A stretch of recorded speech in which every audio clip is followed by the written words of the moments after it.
The alien girl was built to kill, until I gave her a name. It should have been just another routine job. I was supposed to go in, run diagnostics on the failing power grids deep beneath Outpost Zeta 9 and report back.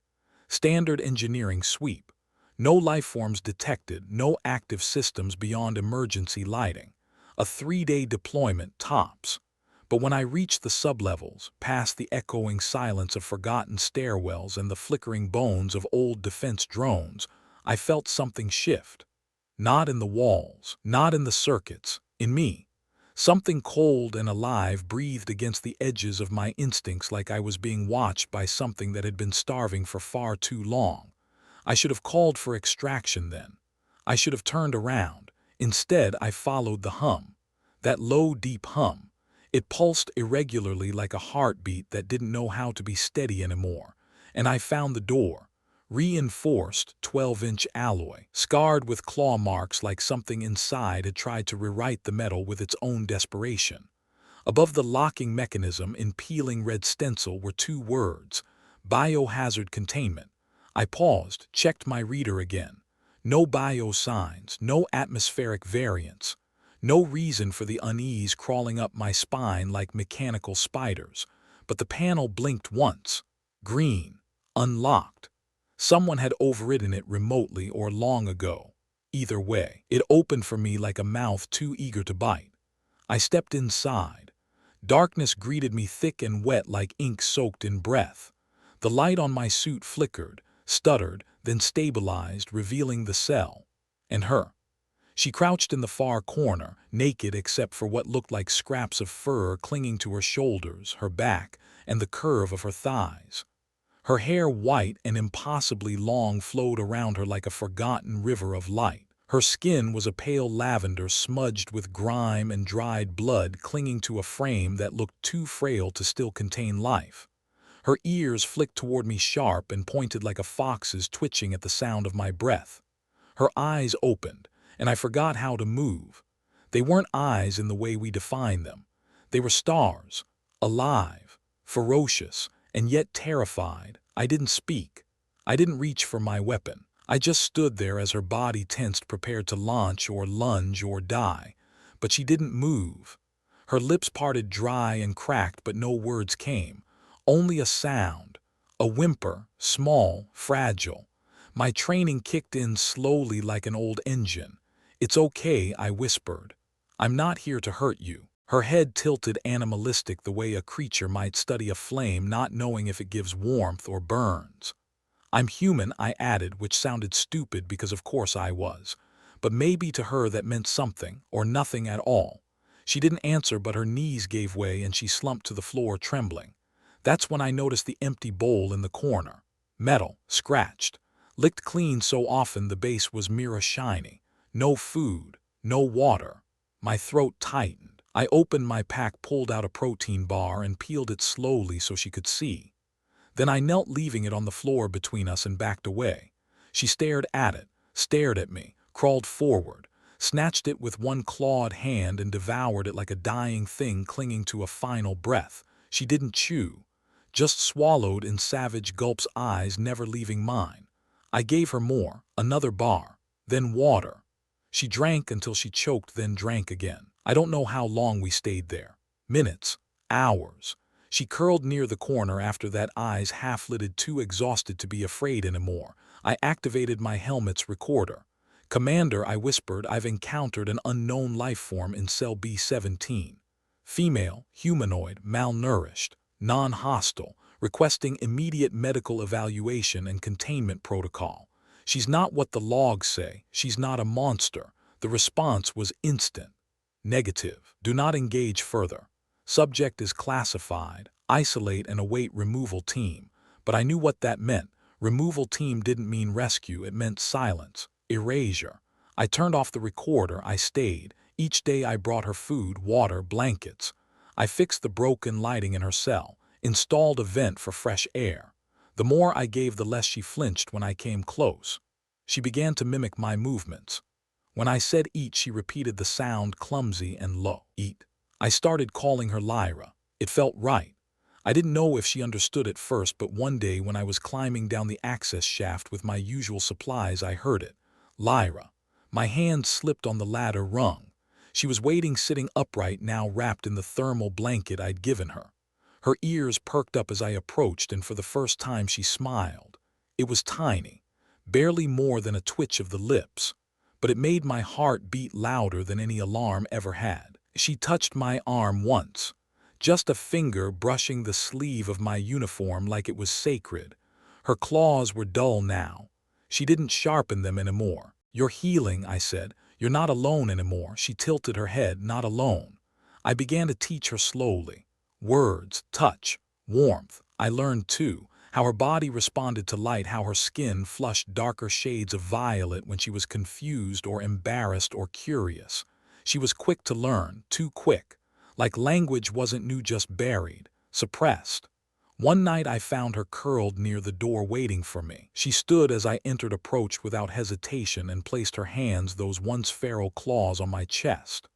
"Why?" she asked. "Why you feed me?" I should have had an answer. Protocol, empathy, basic morality, but none of that felt right. "Because you looked at me," I said, "and I saw someone, not something." She blinked. A tear slid down her cheek. I didn't know if her kind even had tears, but it was real.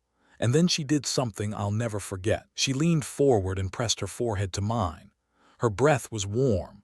Her heart, yes, she had one beat fast, matching mine. "I feel," she whispered, "feel you." And I held her. Not because I was ordered to, not because she needed it, because I did. And for the first time since I'd set foot in that God-forsaken base, I didn't feel cold. I didn't feel alone. I didn't feel human. I felt something more. And so did she. She watched me sleep. That's how I knew something had changed. I had drifted off in the corner of her cell, my back against the wall, jacket pulled tight around me as the chill of the sublevels crept through the plating. When I woke, her face was only inches from mine, her knees drawn beneath her like a resting animal, her silver-white hair cascading over her shoulders and brushing my chest with every tiny movement she made. Her pupils were wide, glowing faintly in the dim light I had rigged to pulse gently so it wouldn't stress her sensitive vision. She was breathing in my scent, slow, deliberate, like she was memorizing something sacred, and I didn't move. I didn't want to. It should have unnerved me, but it didn't. It felt like she was guarding me in her own way, as if my presence was no longer alien to her but necessary. Her head tilted and she reached out with one hand, her fingers no longer claws. Not to me. She touched my cheek, just a graze, and I felt the warmth of her palm against my skin. Her breath trembled. I had seen this kind of hesitation in wounded animals. Not fear of pain, but fear of wanting too much and being denied it. Her voice came softer than before. "You dream loud," she whispered. I blinked. "Loud." She nodded and tapped her chest lightly. "I hear your sleep. It sings."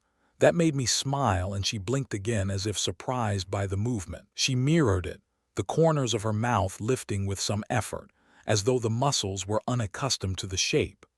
Then she leaned closer until our foreheads touched again, this time with more confidence, more intent.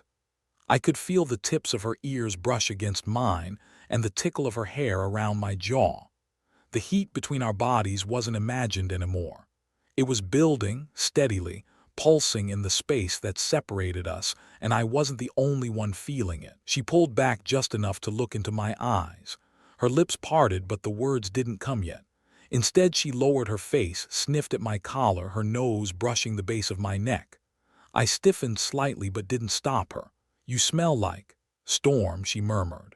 Then her hand drifted down my arm, tentative, searching, until her fingers found the place where the cuff of my sleeve met my wrist. Her skin was warm, softer than I expected. Not human, but something close enough to feel familiar. I had spent so long thinking of her as fragile, like a creature on the edge of survival. But this was different. This was not survival. This was curiosity, hunger. Not the kind I had seen when she devoured protein bars like a starving thing. This was something else. Her lips were inches from my throat now. I felt the breath catch in her lungs, and she stopped. Her eyes lifted. "May I?" she asked, the words broken but unmistakable. I didn't answer with my voice. I turned my head just slightly enough to give her space, and she moved forward. Her lips brushed my neck, featherlight, not a kiss, not quite, more like an exploration. Then she did it again, firmer this time. A warm shiver ran through me. My breath hitched and she paused again, reading me, learning me. The room seemed to shrink. The lights dimmed further on their own, maybe from power flux, or maybe the universe just knew how to respect silence. Her hand slid under my jacket now, fingers splaying across my shirt as if counting the shape of me. I reached up slowly, touching her shoulder, feeling the soft fur draped across it, old and ragged but somehow regal on her frame. She didn't flinch. She leaned into my touch, pressed her cheek against my palm. Then she looked up. "You feed me, I feed you." Her words confused me at first, but then she brought her other hand up to my face and traced my jaw with such deliberate gentleness I felt myself forgetting everything outside this moment. She leaned in again. This time her lips met mine. There was no rush, no desperation, just contact. A connection long overdue. She moved carefully as though she didn't fully understand the mechanics but knew the meaning. I kissed her back, softly, slowly, letting her learn through feel. Her body moved closer until she was in my lap, straddling my legs, and I felt her warmth settle against me. There was nothing seductive about it, nothing rehearsed or weaponized. She was learning what closeness meant, what it did to her. To me. Her heartbeat was rapid, strong but not panicked. She broke the kiss only to look down between us, confused by her own reaction. I could see the flush across her chest, the shimmer of sweat on her temples. "I feel hot," she murmured. "It feels like too much." I nodded, my voice thick. "That's normal, you're just awakening." She repeated the word, awakening. I like this word. Then she pressed her forehead to mine again. "I want to feel more. Show me, please." That word, please. It broke something open in me. I wrapped my arms around her, drawing her against me with more confidence now, and she responded with a soft sound in her throat, almost a purr but not quite. Her hands slipped beneath my shirt, palms exploring my skin with reverence. This wasn't a game for her. It wasn't conquest. It was discovery. Her hips shifted slightly and the friction sent a bolt of electricity through both of us. Her eyes widened, startled by her own reaction. "I like this." "What is this?" she asked. "That's wanting," I told her. "That's your body asking for closeness." She nodded. "I want closeness. With you. Only you." She began to rock gently, almost instinctively, her breath catching in soft gasps. I supported her, held her, guided her. There were no harsh movements, no fumbling. Just heat and connection and the slow, beautiful burn of two beings realizing they weren't so different after all. When it became too much, she clung to me, burying her face in my neck, her voice muffled. "I feel too much. It's everywhere." I whispered to her, "Let it happen. I've got you. I'm here." She trembled, her body tensing and then relaxing all at once, a wave passing through her from head to toe. And then she collapsed against me, boneless, sated, breathing like she had run for miles through starlight. I held her. We didn't speak. There was no need. Her heartbeat slowed, matching mine again. And when she looked at me with those strange glowing eyes, I saw something new in them. Not fear, not confusion, but certainty. And it terrified me, because I felt it too. She didn't let go of me for a long time, and I didn't ask her to. Her body remained draped over mine, limbs loose but deliberate, her skin still warm with the residual glow of shared sensation.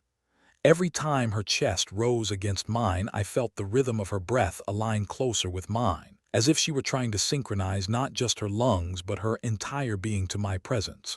When she finally pulled back, it was only far enough to look me in the eyes, her expression unreadable but intense, as if she were trying to memorize every line on my face. I could see a question forming in the tight corners of her lips, but she hesitated, and instead she pressed her palm flat against my sternum, right over my heart. It was still thudding steadily, firmly, and her ears twitched when she felt it. "Yours is loud," she said softly, "and hers is fast. Not scared, just loud. I think you gave it to me." I started to speak, but she silenced me with her fingers over my lips, soft and trembling. "I want to learn this," she whispered. "All of this. I want to learn you." She traced the shape of my mouth as she spoke, then my jaw, then the edge of my throat, her fingers moving with a reverence that made me shiver. Her touch was different now, not just exploratory but filled with a strange emotional certainty, like she had claimed something and was now learning how to care for it. I guided her hand to my cheek and turned into her palm. "That's what humans call intimacy," I murmured. She blinked slowly. "Intimacy." Her voice tasted the syllables like a foreign fruit. "Is it allowed," she asked, "to feel this much?" I looked at her, this strange, fox-eared alien girl with the glowing eyes and the body of a survivor, and I told her the only truth I had. "With me, anything you feel is allowed."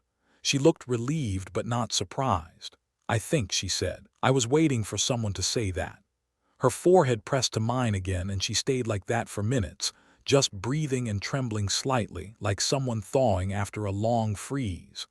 I noticed her legs wrapped around mine, not in fear but for warmth, for connection, and I could feel the heat of her core through the thin layers that separated us. She shifted slightly, and the friction sent a silent bolt between us.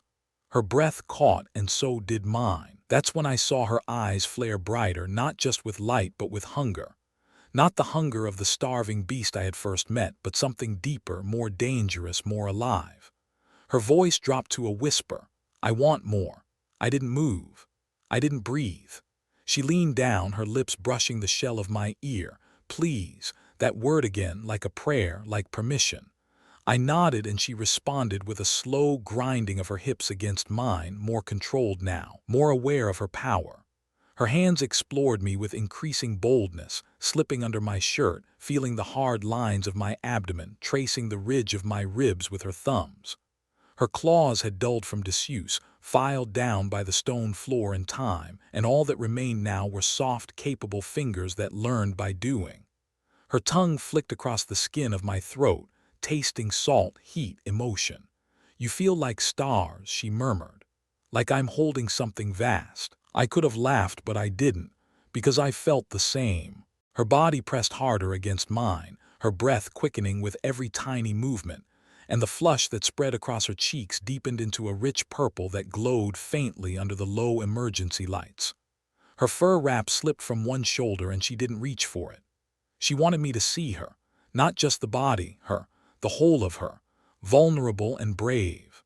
I cupped her face and kissed her again, this time longer, deeper, guiding her mouth with mine, teaching her through pressure and rhythm. She moaned softly, a tiny sound of surprise and delight, and her legs tightened around me. When she shifted again and pressed herself fully against my arousal, her eyes widened and she gasped. "You feel hard, is that for me?" I nodded, and her gaze softened into something almost awed. She lowered her hips again and moved, slow and uncertain but purposeful. Her breath hitched and she smiled, lips trembling. "I make you burn," she said, proud and a little uncertain. "Yes," I whispered, "you make me burn." Her hands moved to my belt and hesitated. I covered her fingers with mine, helped her find the clasp, and soon the last barrier between us fell away. She looked down between us, curious, entranced, and I felt no shame under her gaze, only heat. She touched me there, reverently, experimentally, and I groaned despite myself. Her lips parted in fascination. "You are so alive. I want this. I want to take you inside me. Please let me." I took her face in my hands. "Only if you're ready." She nodded slowly, her eyes never leaving mine. "I am ready for all of you." I guided her as she positioned herself above me, her breath fast and shallow, her fingers clutching my shoulders. When she began to lower herself, she paused and whimpered, startled by the sudden intensity. I gripped her hips gently. "Slow," I said. "Let your body speak." She nodded and resumed, inch by slow inch, and when we finally joined fully, she froze, her whole body shivering. I kissed her forehead, her cheeks, her lips. She clung to me like I was the only solid thing in her universe. Then she began to move. Her rhythm was uneven at first, unsure but driven by instinct. Every time she found a pace that made her gasp, I adjusted, rising to meet her. Her moans grew louder, freer, her body learning its own pleasure. She whispered my name like it was a new language. Again and again. And every time she said it, something inside me twisted tighter, closer to breaking. Her body grew slick with heat and effort, her hair clinging to her face, her back arching as she moved faster, riding me with a kind of raw honesty I had never felt from anyone. She wasn't just taking me in. She was taking me in as if she had been made for this. Made for me. When the peak hit her, it was sudden and overwhelming. Her body convulsed, her voice a high cry that echoed through the sealed chamber. She collapsed into me, panting, trembling, kissing whatever skin she could find. I wrapped myself around her as her aftershocks faded, my own climax soon following with a sharp breath and a low moan into her hair. We stayed like that, joined, breathless, sweating, alive. She kissed me gently then and whispered, "I am no longer empty. I am full. You filled me with something warm, something safe, something more." She fell asleep in my arms, still half wrapped around me, her breathing finally slow and steady, the kind of peace you only find after something deep inside has been set free. I didn't dare move, not just because I didn't want to wake her, but because something about the way she had curled into me felt sacred, as if any sudden shift would crack the moment wide open and scatter it like stardust.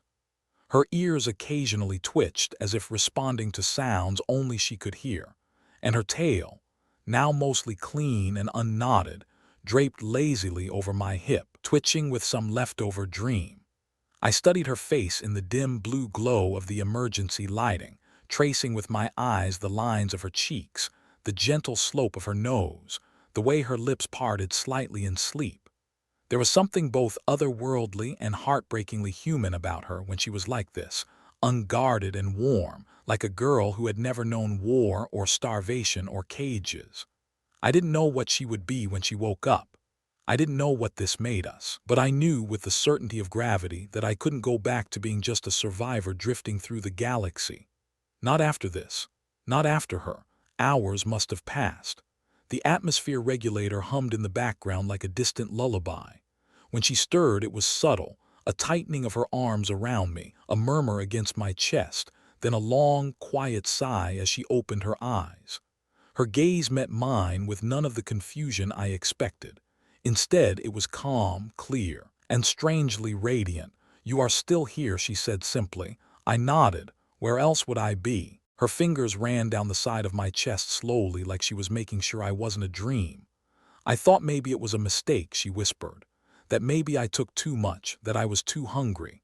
I shook my head and brushed her messy red hair from her cheek. "You didn't take anything, you gave, so did I." Her expression folded into something tender, almost sad. "I do not know what I am now." I held her tighter. "That's okay. You don't have to know. We'll figure it out. Together." She leaned in and kissed me again, slower this time, deeper. No longer driven by urgency or desperation, but by affection, by trust, by something growing roots. Her lips were softer now, more controlled, more aware of what she was doing and why. Her hands wandered, not with confusion but with curiosity, as if mapping new territory, and when her body moved against mine, it wasn't out of hunger but longing. "I want to feel you again," she whispered into my mouth. "Not just your body, your heat, your rhythm. I want to know what it means to crave someone and not be ashamed." I didn't speak. I only guided her down again, the familiar softness of her thighs spreading over my hips as she straddled me, this time slower, more deliberate. We were still joined from before, and she welcomed the sensation like a returning breath. She moved like she remembered now, like her body had learned the steps of a language it had never spoken but always known. Her hips rolled with a sensual patience that drove every nerve in my spine into slow, delicious fire. I groaned against her neck and she shivered, her nails digging lightly into my shoulder blades.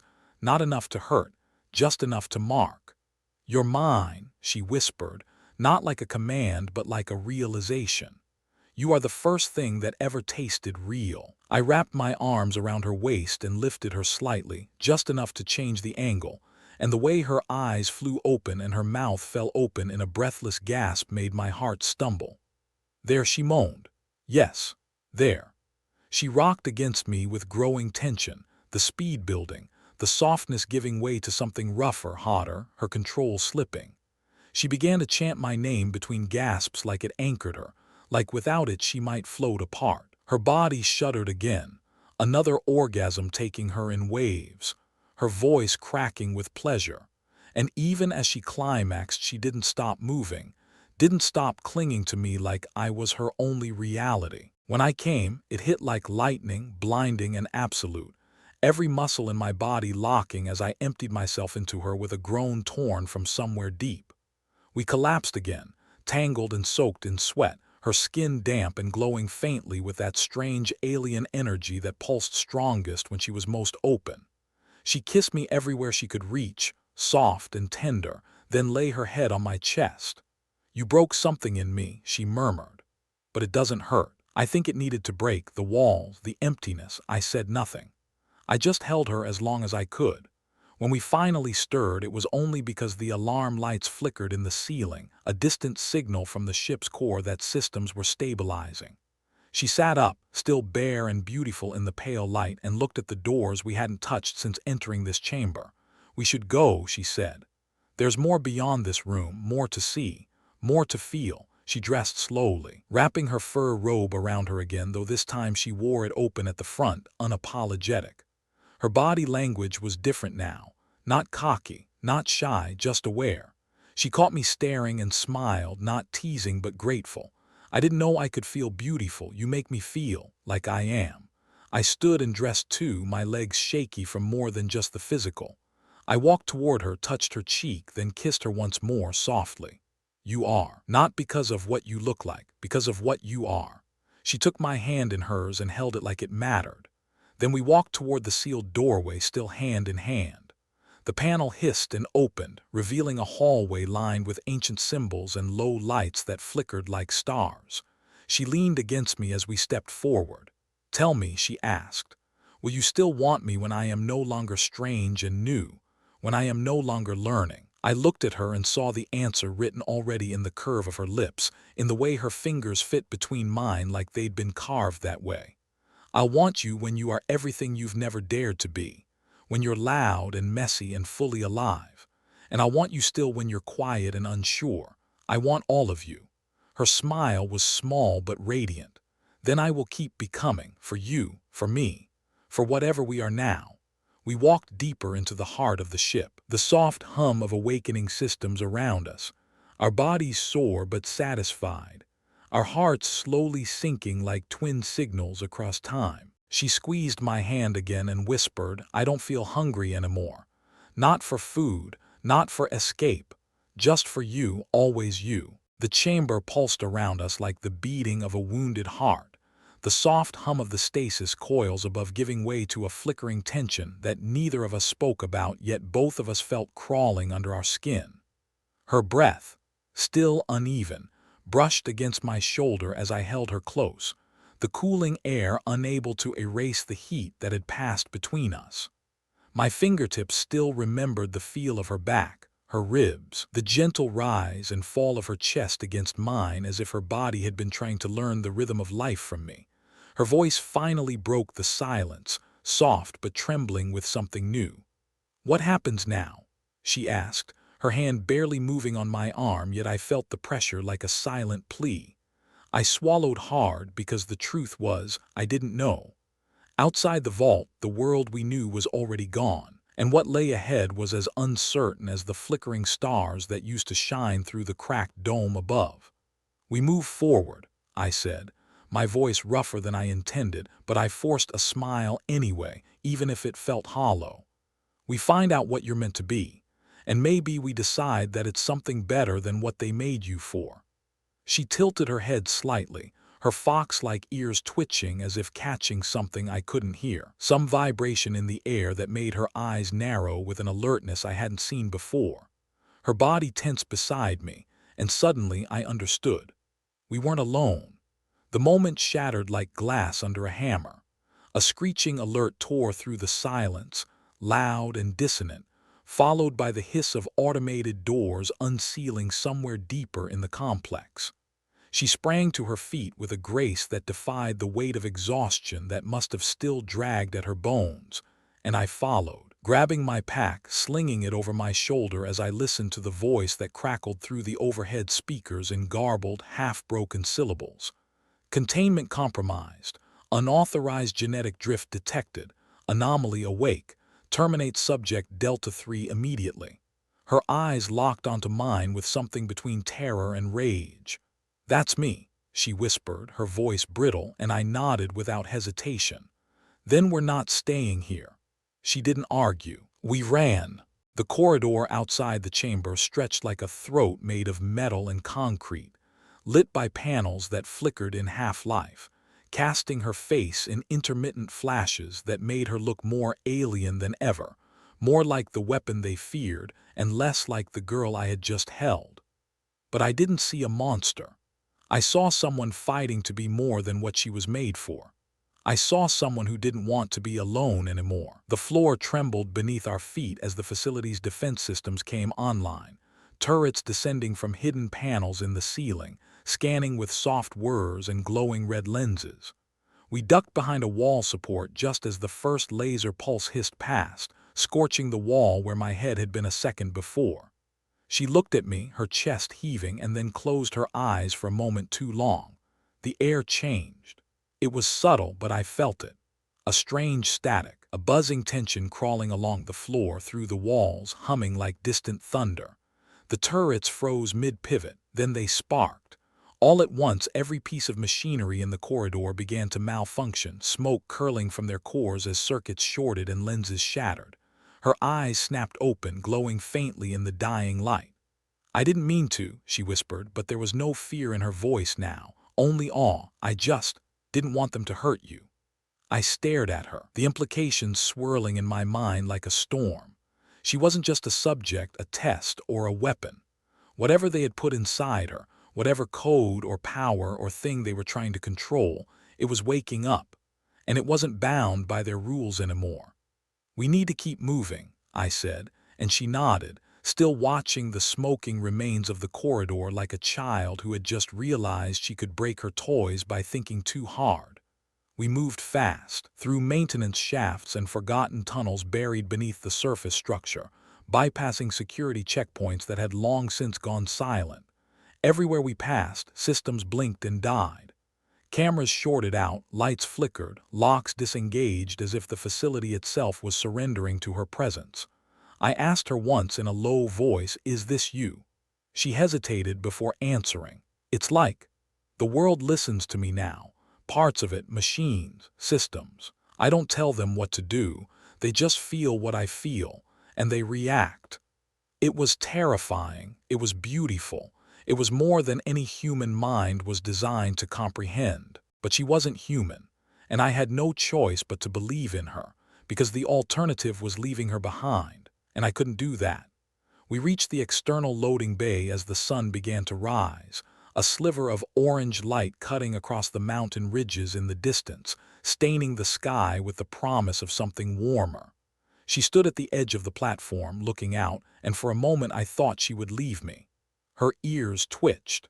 Her tail moved slightly behind her. She was reading the wind, sensing something far beyond the horizon. I stepped beside her. "What do you feel?" She closed her eyes. "More of them, others like me, not awake yet but stirring. It's like we're connected, a network that never stopped pulsing. I thought I was alone, but I'm not. They're calling out now because I did." That hit me like a punch in the chest. If what she said was true, then this wasn't just about her. There were others, and if the facility saw her as a threat, it would see them the same way. I realized something else then.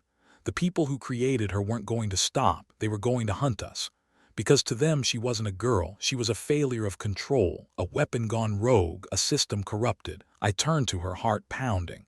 "We can't run forever, we need allies, we need answers. Do you know where the others are?" She nodded slowly. "Not exactly, but I can feel one of them. Close, east across the ridge, sleeping, dreaming, hurt." That was all I needed.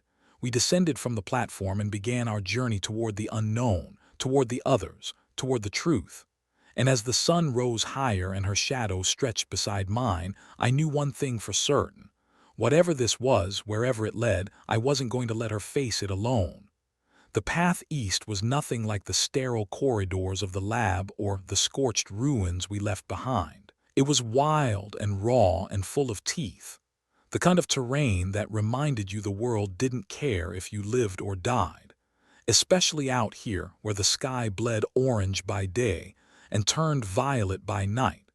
streaked with the long-forgotten trails of orbital wreckage burning up in the atmosphere. She moved ahead of me now, more sure-footed than before, her senses extending into the world like unseen antennae that bent to winds I couldn't feel. And I realized she didn't just navigate by sight or instinct, she was listening to something deeper, a frequency of the Earth itself, a pulse buried in the bones of the planet. We didn't speak much as we traveled because she didn't need to. She would pause, tilt her head, and we'd adjust course, sometimes detouring miles around ridges that looked safe but weren't, sometimes diving into ravines that appeared suicidal but turned out to shelter old tunnels, hidden ruins, and silent observatories built during the first colonization. At one point, we passed through what must have once been a relay outpost, half swallowed by moss and tree roots that had cracked its solar tiles open like eggshells. And even then I felt the faint thrum of power beneath the dust as she stepped inside and the walls flickered in recognition of her presence. Lights came on, systems booted, screens displayed old errors and recovery logs, and then everything froze when she touched the control panel. A line of alien glyphs I didn't recognize poured across the interface, and her eyes widened as she translated in real time. "They logged her here," she said softly. "Another one like me. She passed through almost 6 years ago. Designation Theta 4. Unstable, powerful, lost." I leaned over the flickering screen. "Is she alive?" Her brow furrowed. The signal ended just northeast, but it felt sharp, like something cut her off. Not death, just silence. We didn't rest that night. Whatever waited in the dark beyond those coordinates wasn't going to wait for us. At dawn, the terrain changed again, flattening into a wasteland of black stone and brittle glass that crunched beneath our boots like broken teeth. The sun gleamed off fractured surfaces, and the air was strangely still, as if even the wind didn't dare breathe here. She paused often now, her steps hesitant, her ears twitching erratically, her eyes darting toward invisible patterns in the dust. "She's close," she whispered at last. "I can hear her breathing." I opened my mouth to ask what she meant but stopped, because I heard something too. Not sound, not really, but a vibration in the soles of my feet, a rhythmic tremor too regular to be natural. We followed it into the crater. It wasn't on any map I'd ever seen, probably because nothing that entered it had ever come back to draw one. It stretched wide and deep, the sides lined with obsidian-black ridges that shimmered faintly in the sun, and at its center there lay a sphere. It was buried halfway into the ground like a meteorite that had never cooled, pulsing with a soft blue glow that faded in and out like breath. She approached it slowly, reverently, and I stayed a few paces behind, my hand on the grip of my sidearm even though I already knew it wouldn't matter. "She's inside," she said, touching the surface. "But she's broken. Her mind isn't whole." The surface responded to her touch, not melting but parting like liquid metal, folding away in seamless segments that revealed a hollow chamber within. What lay inside made my gut twist.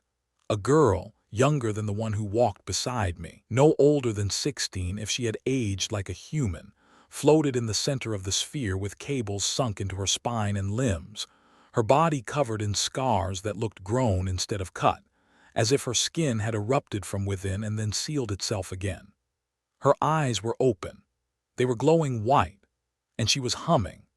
The sound made my head ache instantly, not from volume but from pressure, like someone whispering secrets in a language I wasn't meant to hear. My companion stepped forward, unafraid, and knelt beside the sphere, placing her forehead to the surface as the glow intensified. "Theta," she said gently, "you're not alone anymore." The sphere shuddered. The humming changed pitch, and then Theta screamed. It wasn't a sound the throat should make. It tore through the air and bent the light, forced me to my knees as my brain rebelled against the frequency. She didn't flinch. She placed her hand on the inner shell and whispered something I couldn't understand, her voice weaving through the chaos like a thread of silk. And slowly, impossibly, the scream faded. Theta's body spasmed once, and then again before the cables detached themselves with a wet hiss. She collapsed into the arms of the girl I had come to know, her breath rattling, her eyes wide and unfocused. "They left me here," she sobbed. "They said I was defective, that I was broken, that I sang wrong. But I didn't want to hurt them, I just didn't want to disappear." My girl held her, gently rocking her like an older sister. "You didn't do anything wrong. You were just too much for them, too real." I watched from the edge, the full weight of what I was witnessing crashing down like gravity made flesh. They had made these girls, programmed them, abandoned them, and now they were waking up not as weapons but as people, fractured, frightened, capable of more than their creators had ever understood. We helped Theta out of the sphere, her legs shaking, and for a while we just sat in the dust, three shapes against a sky that had already begun to turn gray with storm clouds. "They'll come for us," Theta said suddenly. "They always come when we reunite. They want to keep us isolated. They're afraid of what we'll become together." I met my girl's eyes. "Can we fight them?" She didn't answer right away, then she looked up. "We don't have to fight them the way they expect." I didn't know what that meant, but I trusted her. She stood and offered her hand to Theta, who took it without hesitation. "There are more of us," she said. "I can feel them now. So can you, right?" Theta blinked, then nodded slowly, her eyes narrowing as if catching a scent on the wind. "Two more, one far, far west, and another, underground." My girl looked to me. "We'll need help, supplies, weapons." I nodded. "We'll make it work, but first we need to get out of this crater before they bring the satellites back online." We moved quickly, Theta slower than us, still recovering, but the ground seemed to soften beneath her steps as if the world itself didn't want to hurt her anymore. My girl touched the sphere one last time before it sealed behind us, and as we crested the ridge, I saw her face harden with something new, not anger, not fear, but resolve. She had someone to protect now, someone besides me, and that changed everything. In the distance, the clouds split open with a thunderclap, and I saw something descending through the sky, long and thin and burning blue, an orbital lance reactivating after years of dormancy. They had seen the spike in psychic activity. They had seen the awakening. They were coming. But so were we. I ran after her, past the silver wall that had swallowed her whole, and stepped into a corridor lit by pulses of violet light that moved like a heartbeat along the curved surface. My boots rang against the metallic floor that flexed slightly under my weight, as if the ship was breathing, alive. Watching, my voice echoed uselessly ahead of me. "Nara, Nara, wait," but she didn't wait. I could feel her presence pulling me forward like a string tied to my chest, somewhere ahead but always just out of reach. The corridor twisted and split into branching paths that opened and closed like arteries, but the ship must have still remembered me from earlier, because it didn't try to trap me or throw me off course. The path kept unfolding, responding to my urgency, my fear, my growing sense that something had awakened in her when she kissed me back and then fled into the dark. I passed through chamber after chamber, each stranger than the last. One room was filled with suspended glass beads that floated midair and hummed a soft melody that felt like sorrow.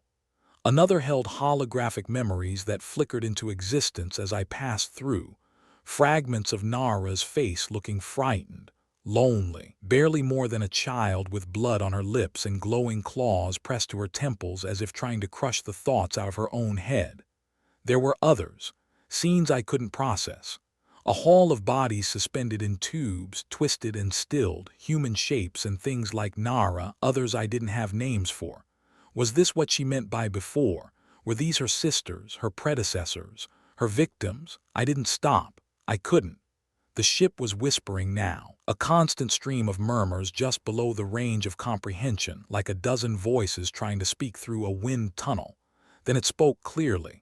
Not with words, but with the vibration that passed through my chest and settled into my bones. It said, "You bring imbalance. You bring contradiction. You are the variable she wasn't meant to receive, but she chose you.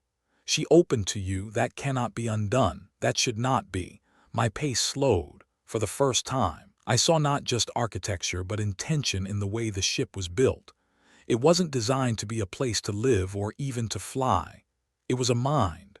A holding pattern, a test chamber, and Nara was its final test, or maybe its prison. I whispered, "Let me see her," and the walls opened like petals. The chamber was spherical, impossibly vast. A gravity well pulled me downward even though the floor had no clear orientation. In the center hovered a black sphere surrounded by glowing rings, and Nara floated just beneath it, suspended with her arms outstretched and her head tilted back, her hair flowing like ink in zero gravity. She didn't look asleep. She looked like a sacrifice, a conduit. The sphere above her pulsed with a color I couldn't name, something between rage and sorrow, and it shuddered when it saw me, or perhaps when it saw what I had become to her. I moved forward, step by aching step, my legs suddenly heavy as if I was walking through time itself. The moment I stepped into the circle, I heard her voice, not out loud but inside me, and it wasn't just sound. It was emotion carved into sensation. "You shouldn't be here. It's not finished. I'm not ready." I said aloud, "Nara, come back. Whatever this is, it doesn't own you. You're not a weapon. You're a person. You're mine." Her eyes snapped open, not golden now. They were molten like the core of a star, and her mouth opened in a silent cry that echoed without sound. The sphere above her flared and suddenly slammed downward toward me, a mass of impossible density and wrath. I didn't move, I couldn't, but Nara did. She twisted in midair, faster than anything I'd ever seen, and interposed herself between me and the thing that had claimed her, her body igniting in golden light. A scream tore from her throat, real this time, raw and furious and beautiful. "You don't get to take him. You don't get to decide for me. I'm not yours. I never was." A sound ripped through the chamber like a star dying, and the sphere cracked, light bursting from within. The gravity vanished. I was flung backward into the wall, stunned, but my eyes never left her. She hovered there, arms out, body trembling, bleeding light. Then she fell. I caught her before she hit the floor. She was burning hot, her skin pulsing with energy that had no place to go. I held her against me, pressing my forehead to hers. "You came back."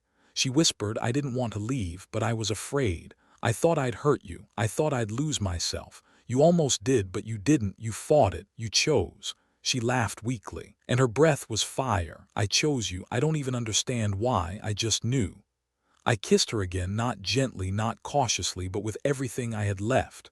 Her arms wrapped around me, and the energy between us flared again, not violent this time, but radiant. The ship shook. The walls rippled. A sound like metal sobbing echoed through the chamber. Nara looked up. "It's dying. The control mind. It's been part of me since I was born. But now it can't sustain itself without me. It's unraveling. What happens to the ship? It crashes. It ends." I looked around then at her. "Can we make it out? Maybe, if you trust me." "I always did." She touched my face. "Then let's run." She grabbed my hand and the walls split open again, creating a corridor that began to collapse behind us the moment we moved. We ran through fire and static, through echoing screams and flashes of memory that weren't ours. Nara was guiding me, but her steps faltered. She was losing strength, her connection to the ship breaking apart as the AI dissolved. I picked her up and ran, her arms around my neck, her breath against my skin, her voice in my ear telling me where to go. The moment we burst into the cargo bay, I threw her into the pilot seat of my shuttle and sealed the hatch. The ship shuddered again, and I could feel its mass beginning to tilt, to collapse inward. We lifted off seconds before the gravity core imploded. Through the viewport, I watched the alien ship fracture like a broken egg, its glowing veins bleeding into the void. Then it was gone. We drifted in silence. Nara sat curled in the seat beside me, eyes closed, chest rising slowly. Her skin no longer glowed, her claws were gone, her hair dull and tangled, but her hand was in mine. She murmured softly, almost inaudibly, "Did I do it right?" I said, "You did everything right." She smiled and leaned against me. "I'm not hungry anymore, not in the way I used to be, but I still want something." "What? You? That's all I need now." And then, without another word, she fell asleep, and I sat beside her, watching the stars return. She was clinging to me as if gravity had given up on her, her fingers digging into my jacket with such desperation that I could feel the tremble in her knuckles through the fabric. And as the red emergency lights flickered above us like the heartbeat of a dying beast, I realized two things at once. First, that the ship was no longer drifting but had chosen a very specific direction downward. And second, that her tail had wrapped itself around my thigh without her realizing it, which might have been funny in another context, but right now it was just making it harder to run. So I grabbed her hand and said, "We really need to get to the manual override panel, unless you want to test how breathable volcanic gas clouds are."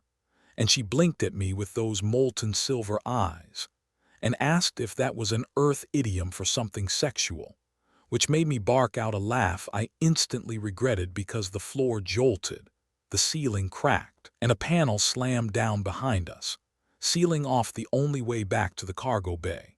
So I pointed ahead and said, "Move, or we both die horny and confused," which finally got her moving with that unnatural grace that only enhanced the ridiculousness of how her oversized engineer's coat kept slipping off one shoulder like she was on a catwalk, rather than running through a collapsing freighter filled with unstable alien tech. And as we dodged another falling pipe, she suddenly said, "Wait," and yanked me sideways into a side hatch just before a burst of plasma.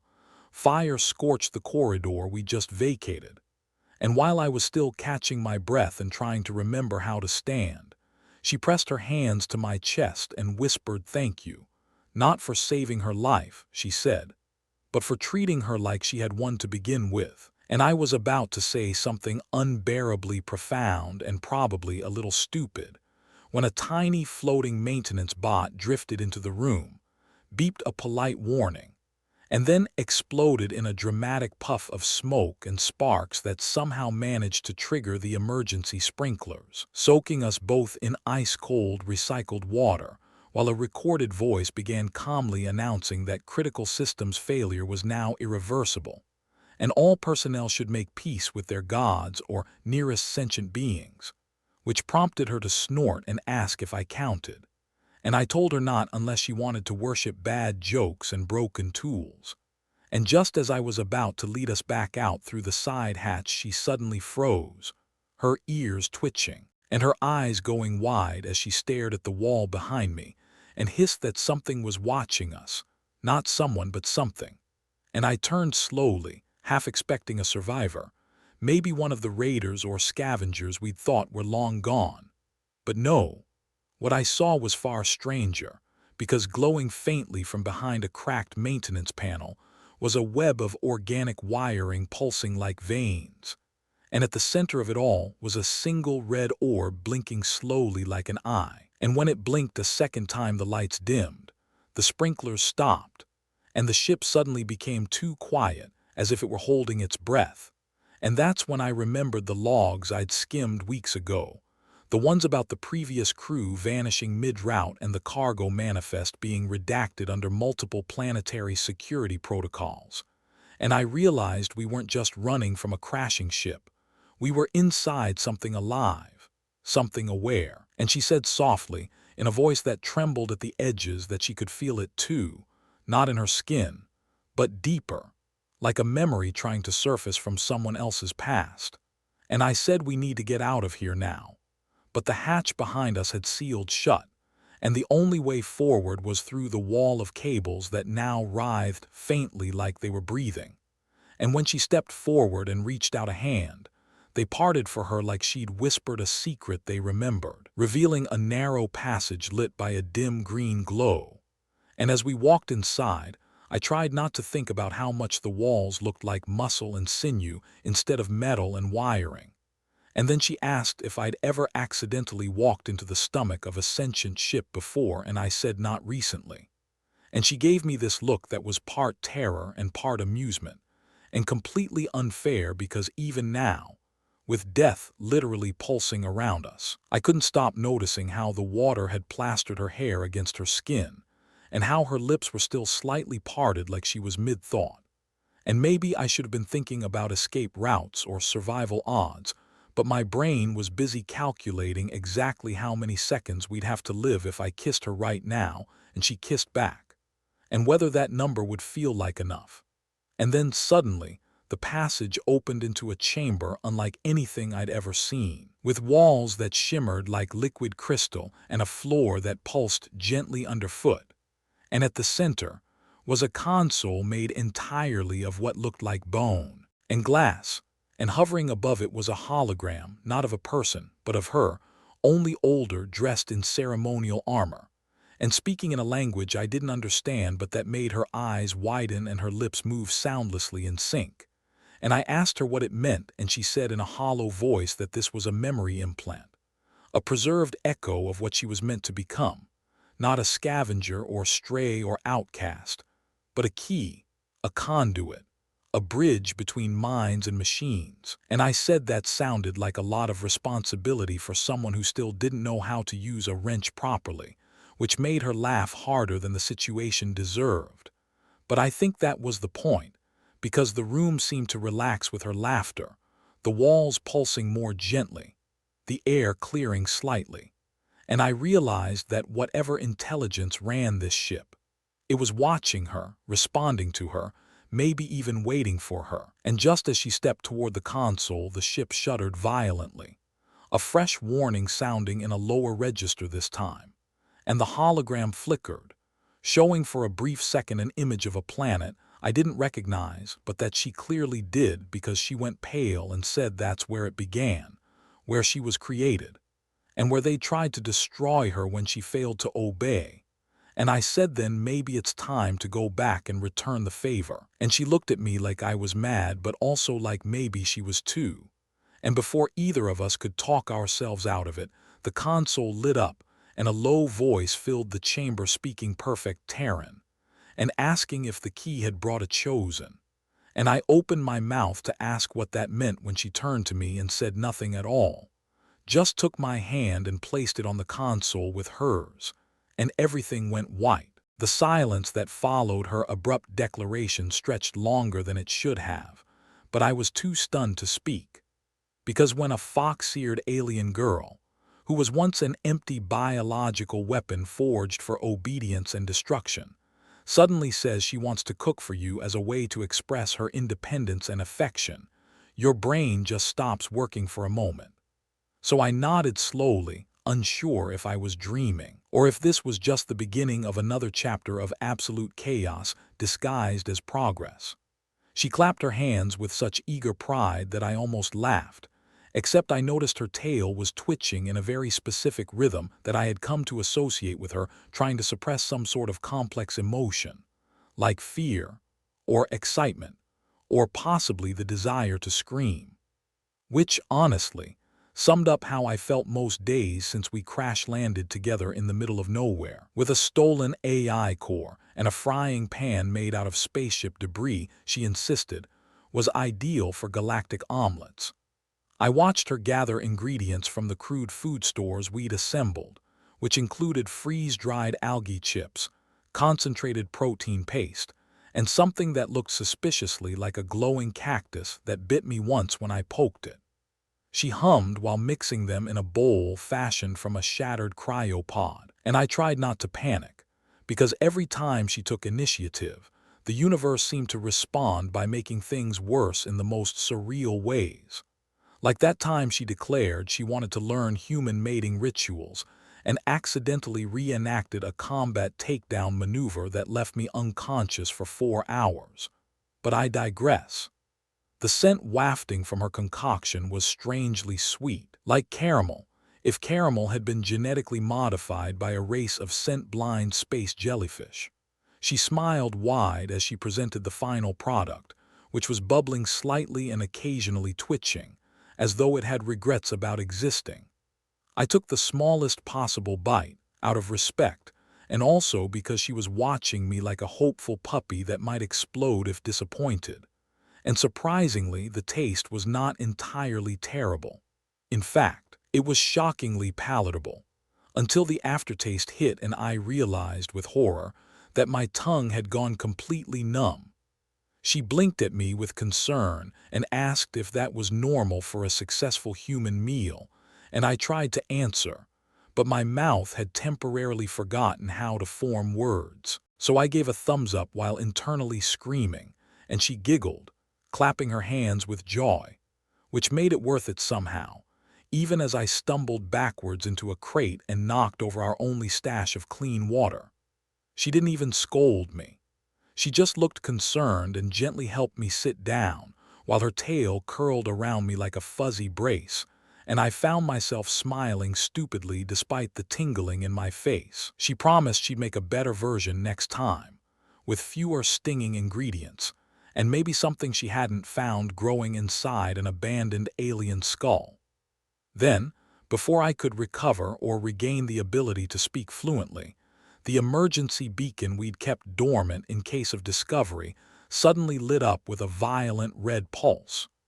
We both stared at it like it had personally insulted our ancestors. She tilted her head and whispered that no one should have been able to access it, because she'd scrambled the core frequency manually, using her claws and a half-melted interface node. But the signal was clear, and it wasn't from our side. It was a reply from something or someone else. I struggled to my feet as sensation returned to my limbs, and we both hovered near the console as the transmission played out in a broken mix of machine code and distorted vocals that I could barely decipher. But one word came through clearly enough to send a cold shiver down my spine: reclaimer. She froze like someone had struck her with ice, and I realized she recognized the term too. She whispered that only her creators used that term, and only in reference to those who had the authority to take back control of an obedient class weapon like her. I tried to reason that maybe it was a coincidence or a corrupted signal, but her entire body was tense. Her pupils narrowed to slits, and her breathing grew sharp, like she was preparing for a fight she hoped would never come. I reached out to calm her, and she didn't pull away, but her voice was flat and low as she said, if a reclaimer was coming, we needed to decide now whether to run, hide, or make our final stand.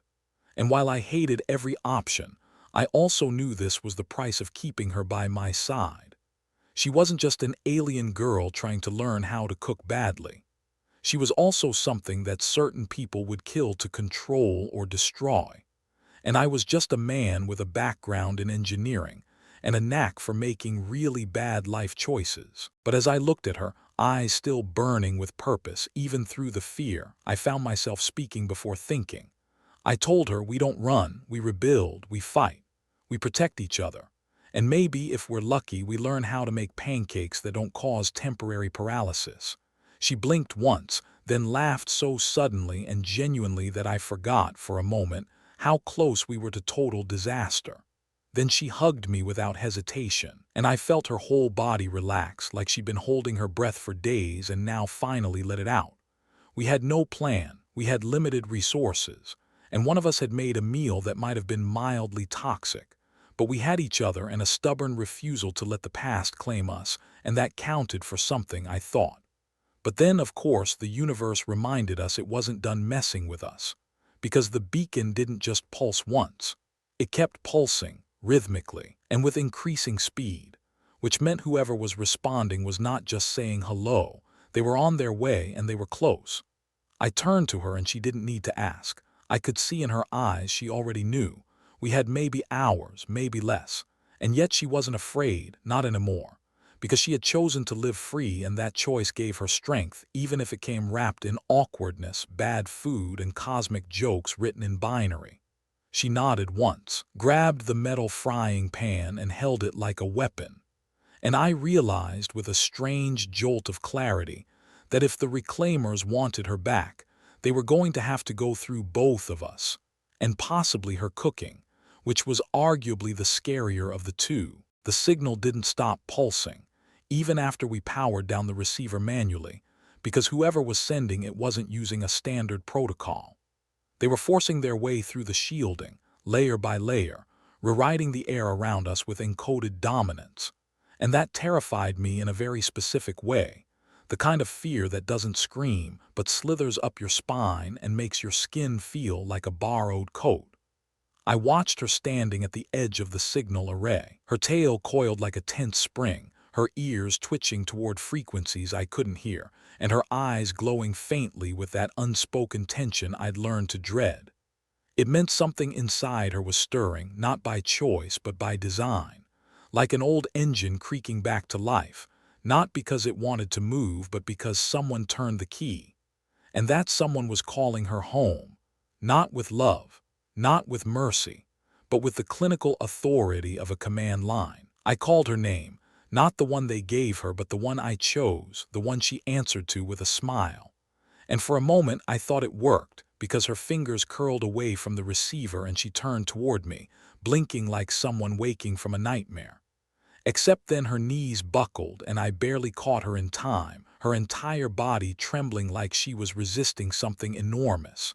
Not physical, not visible, but embedded in the code of her bones. I carried her to the cot, and she clung to my sleeve, whispering things I didn't understand, numbers, fragments of language that sounded like commands and counter-commands. And beneath it all, a soft, repeated plea to override. She begged me to shut her down if she lost herself. She said it quickly before she could change her mind, and I refused instantly, because I wasn't going to let her die just because some ancient control program decided it owned her. She was more than code. She was my partner, my disaster-prone alien girl with a voice that cracked when she tried to sing, and a tendency to misinterpret metaphors in the most explosive ways. And I wasn't about to let that be overwritten by something that called itself a reclaimer. Then, as if on cue, the lights flickered and the air grew heavy, and I knew we were no longer alone. In orbit above us, something vast had arrived. I pulled up the external scanners, and the screen went white for several seconds before it stabilized enough to show a silhouette so massive it blocked out half the sky. The ship was shaped like a shard of broken glass, impossibly thin, yet bristling with antennae and claws and rotating dish arrays that moved like insect limbs, searching, probing, and worst of all, broadcasting the same signal now on every frequency. A name repeated again and again. Not mine, not hers, but a designation, something cold and metallic and final. I covered her ears even though I knew it was pointless. She could hear it anyway, not with her ears, but with every cell in her body. Her breathing hitched, her hands curled into fists, and then suddenly she stopped shaking completely. Her eyes opened and they were different, not vacant, not empty, but full of fire, a fury I hadn't seen before, and she said two words, not in English, not in any language I knew, but they rang like a challenge, like a curse.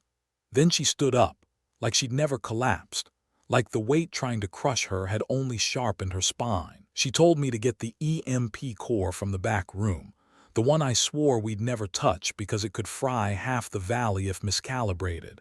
And I didn't argue because she wasn't asking. She was telling. And this time it wasn't programming. It was rage, focused, clean, and surgical. She was going to fight them, not for me, not even for herself, but because they thought they could just take her back like a forgotten tool. And that infuriated her more than anything I'd ever seen. I handed her the core, and she began modifying it with terrifying precision, using tools I didn't know she understood and improvising components out of melted conduits and stripped-down drone parts. She worked silently, except for the occasional muttered curse. And once, she even smiled, a tiny smile, when she figured out a way to amplify the feedback loop using the same transmitter they were trying to hijack. I asked her if she knew what would happen if this plan worked, and she nodded. She said it would either sever the connection permanently or destroy her mind trying. I told her that wasn't a choice she had to make alone, and she looked at me like I was the one being foolish, because she said I'd already made the choice, by staying here instead of running when I had the chance. Then she asked me to do one thing, and it broke my heart in half. She asked me to call her name again, her real name, not the one printed on her schematics, but the one I gave her, the one I whispered the night she first dreamed of being free. And I did. I said it aloud, and it echoed through the room like a prayer. And she smiled like she was already halfway to victory. Then she activated the pulse. The world went white again, this time not from scanners but from the raw, unfiltered blast of overloaded frequency. The ship above us staggered in midair, not physically but as if its thoughts had been scrambled, its grip loosened. And in that moment she screamed, not in pain but in defiance, like a creature refusing to go back into the cage. And I swear I saw the air split around her like lightning tearing through water. The beacon exploded, the console melted, and the sky above fractured with blue fire as the reclaimer vessel twitched, once, twice, then began to fall like a wounded bird unable to process its own failure.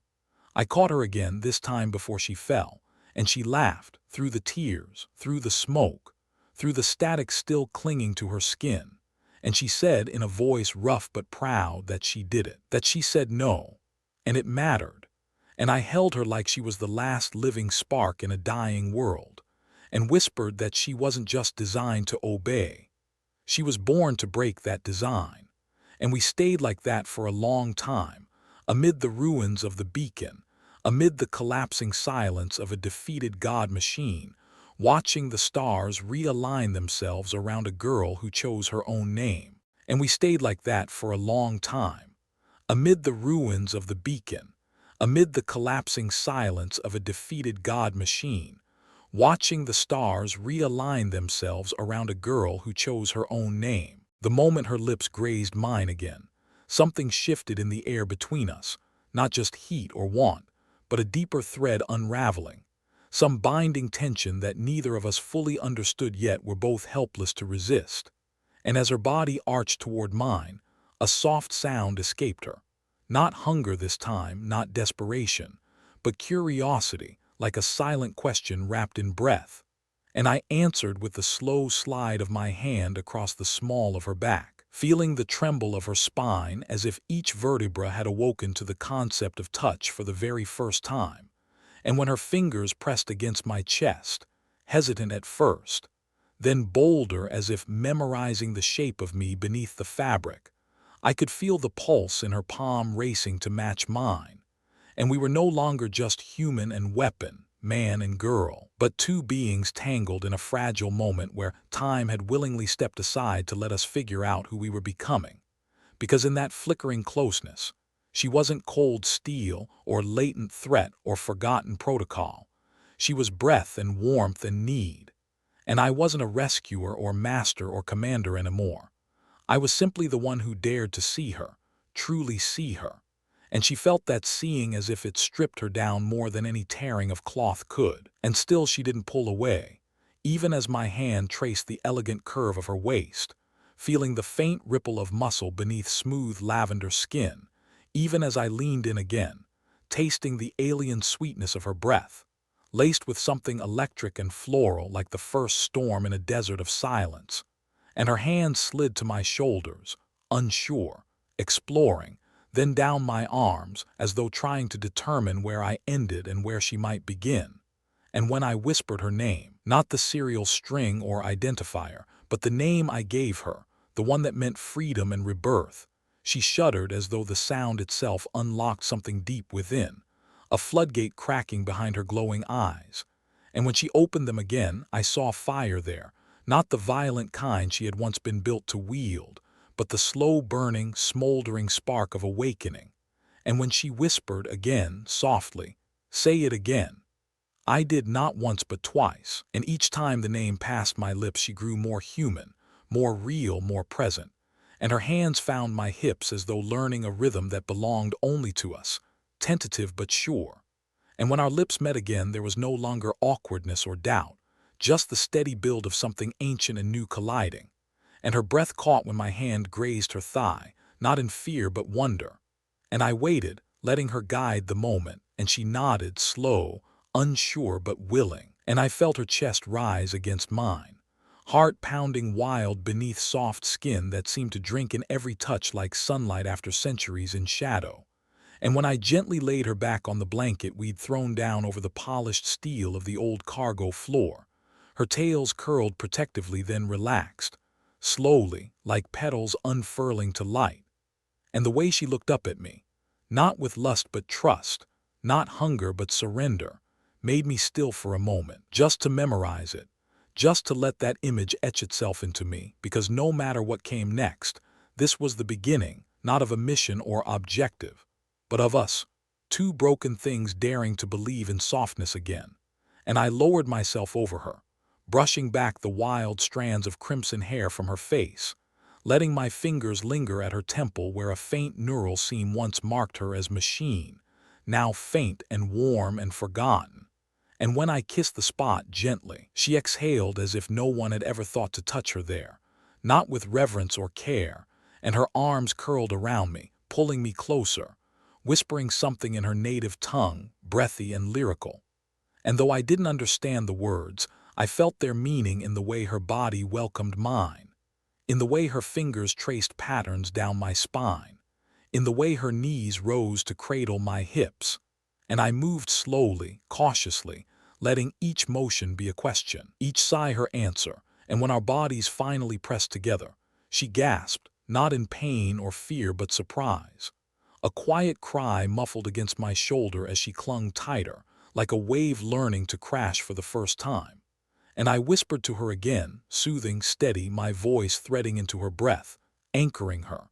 And she nodded into my neck, one hand gripping my back, the other fisting in the blanket, and together we moved, not in practiced rhythm but in hesitant discovery, fumbling toward something sacred. And every time her breath hitched or her body tensed, I paused, waiting, watching. But she never told me to stop, only pulled me closer, her eyes half-lidded and glowing with that strange blue fire that pulsed in sync with mine. And in that tangled heat there were no weapons, no missions, no purposes but this, the slow unraveling of her armor, the quiet claiming of her humanity. And as the pace built, as the tension climbed with every shiver and clutch, I felt something inside her give, some ancient wall she had never known she carried. And she moaned, soft and sharp, burying her face against me. And I felt her whole body shake, not with violence but with release, and it wasn't just pleasure. It was liberation, like her entire form had been holding its breath until now. And when it passed she lay still, wrapped around me, breathing like someone learning how lungs were supposed to work. And I held her, tracing circles into her back, feeling her body warm against mine. And when she finally looked up, her eyes shimmering and wide, she didn't speak, only reached up and cupped my face in both hands. And for a long moment we just stayed like that, caught in the aftermath, not as a man and a weapon, not even as lovers, but as something older, something fragile and true that had survived the collapse of purpose. And I knew then that nothing would ever be the same again, not for her, not for me, and certainly not for whatever future had once been written for either of us. She didn't move at first, and I thought maybe I had pushed too far. Maybe that last word, the one I hadn't meant to let slip, had broken whatever fragile rhythm we'd found. But then she leaned forward, slowly, deliberately, and her breath brushed my cheek like a hot whisper in a cold room.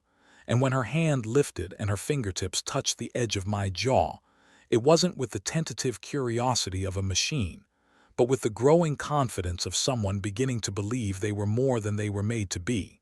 Her eyes searched mine as if looking for permission that was already granted. And when she kissed me again, there was no confusion left in her movements. Just hunger. Not violent, but deep and old, like something she had always known but only now remembered how to feel.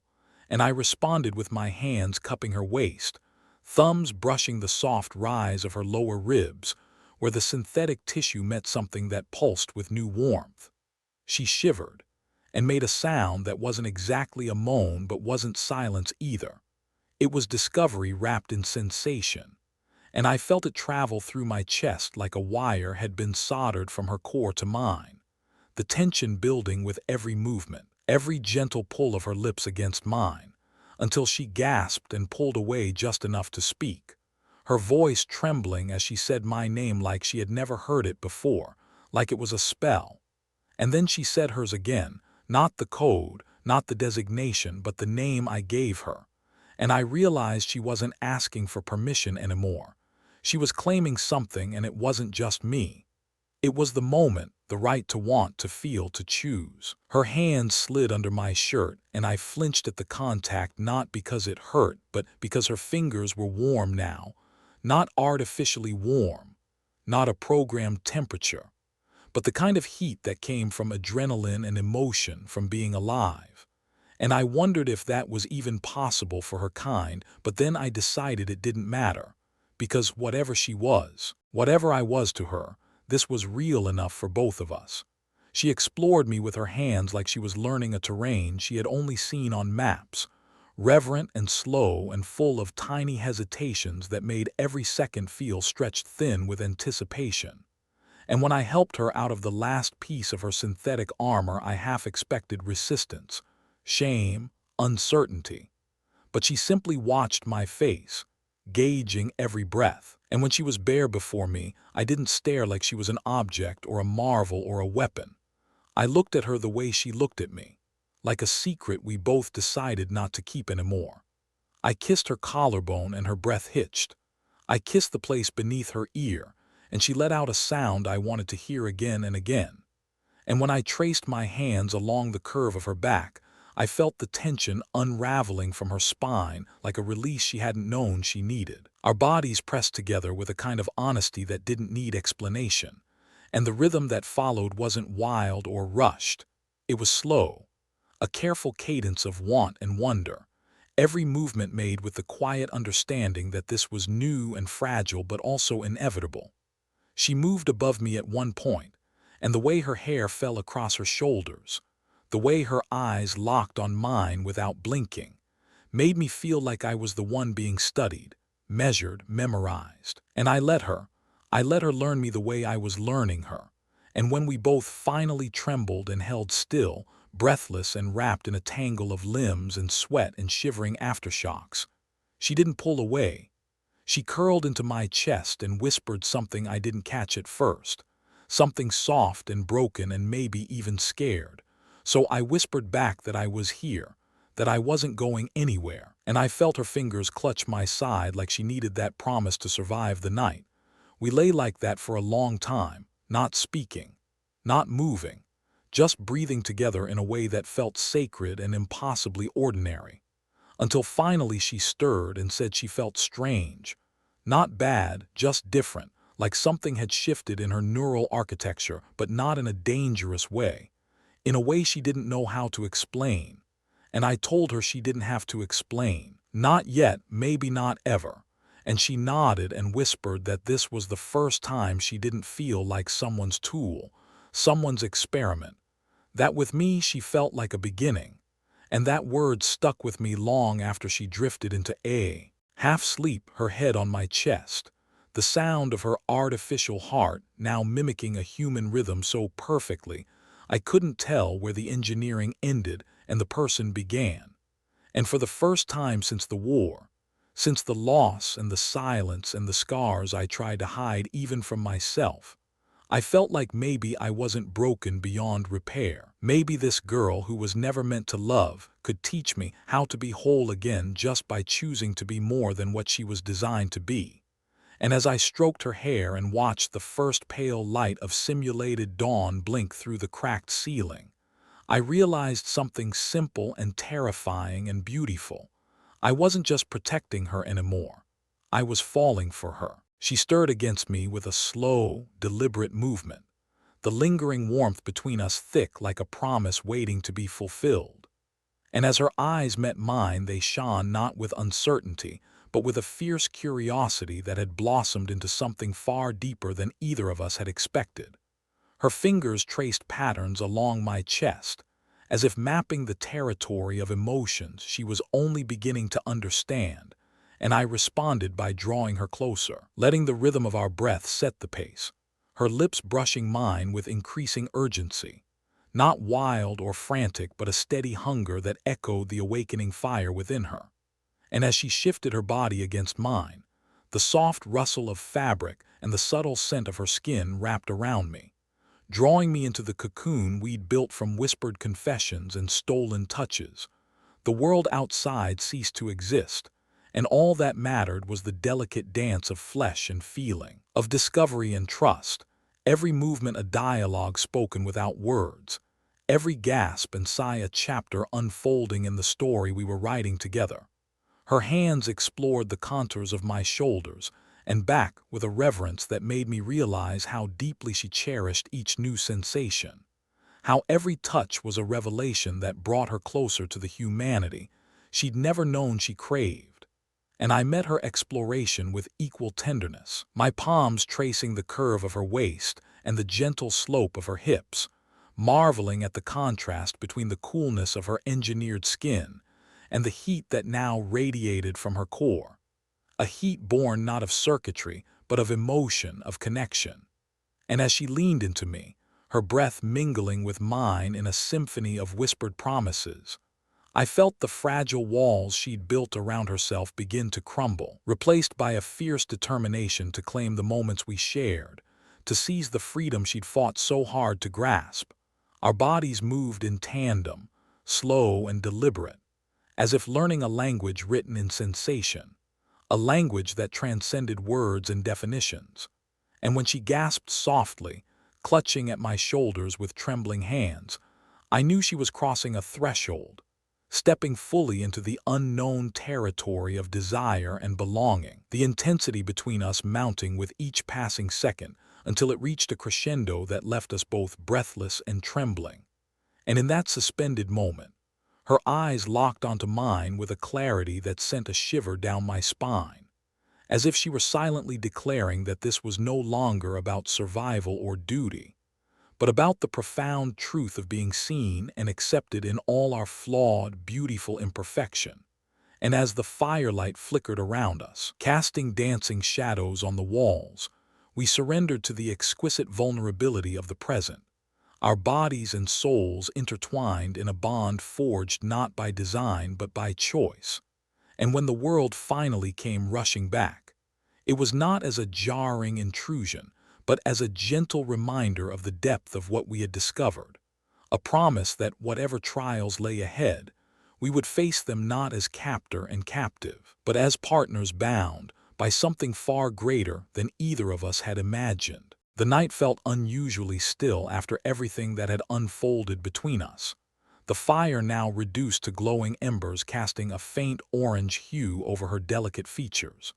And as she lay curled beside me, a strange unease settled deep in my gut, the kind that whispered of secrets yet to be uncovered. And despite the exhaustion weighing on both of us, I couldn't shake the feeling that the surface of everything we thought we knew was about to crack wide open, because Lyra was no longer the fragile creature I had met in that dark, cold cell. She was changing in ways even I couldn't predict, evolving beyond the programmed limits of her design. And as the hours passed, I watched her breathing slow, her body finally surrendering to rest, but my mind raced with questions, with possibilities, with the faintest hint of dread that something vital had slipped past my awareness. And then it happened. A low hum, barely perceptible at first, rose from deep within her, not mechanical or artificial but organic, like a heartbeat syncing with some unseen force, and I sat up, eyes searching the shadows for the source, but the room remained empty except for the fragile warmth of her sleeping form. And as the hum grew louder, her eyes snapped open, glowing a fierce, unnatural blue that sliced through the darkness like twin stars.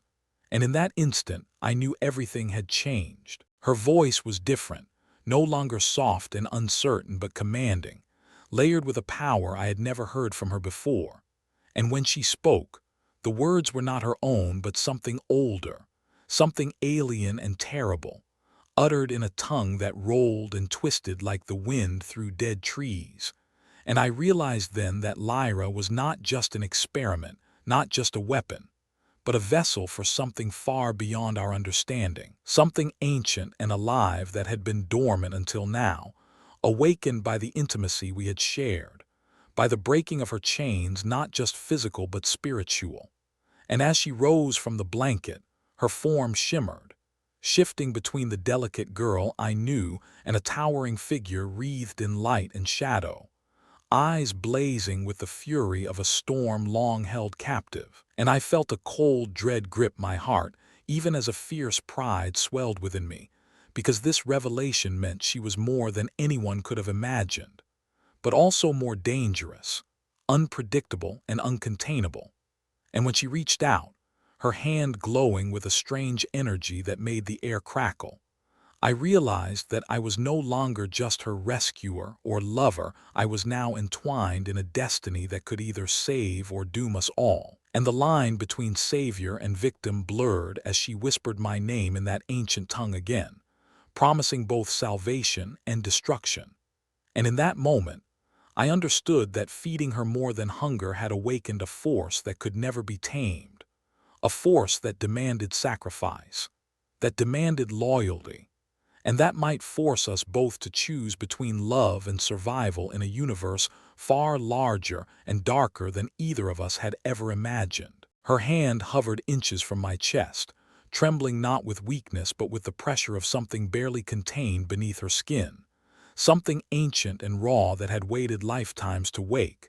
And I saw her eyes flicker not just with light, but with conflict, as if two beings now stared back at me from within the same frame. One the girl I had held and comforted, and the other a presence colder and older than the stars. And I whispered her name gently, slowly, like I was coaxing her back to the surface from the edge of a storm, and something in her twitched at that, her lips parting in confusion as if she hadn't expected to hear it, as if the name I gave her still held power over whatever had taken root inside her. And then she sank to her knees, breathing hard, clutching her head with both hands as the glow began to pulse in waves from her spine, her fingers digging into the floor. And I reached for her, not knowing whether it would save her or destroy me. But I couldn't just watch her fracture apart, not after everything we'd endured together.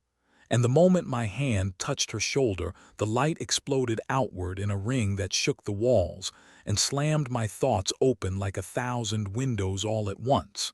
And I saw it. Not just her memories, but the memories of something far greater, a consciousness that had been sealed inside her for as long as she'd existed, buried beneath code and flesh and wires, a guardian, a weapon, a queen of ruin born from a civilization lost before Earth ever learned to stand upright.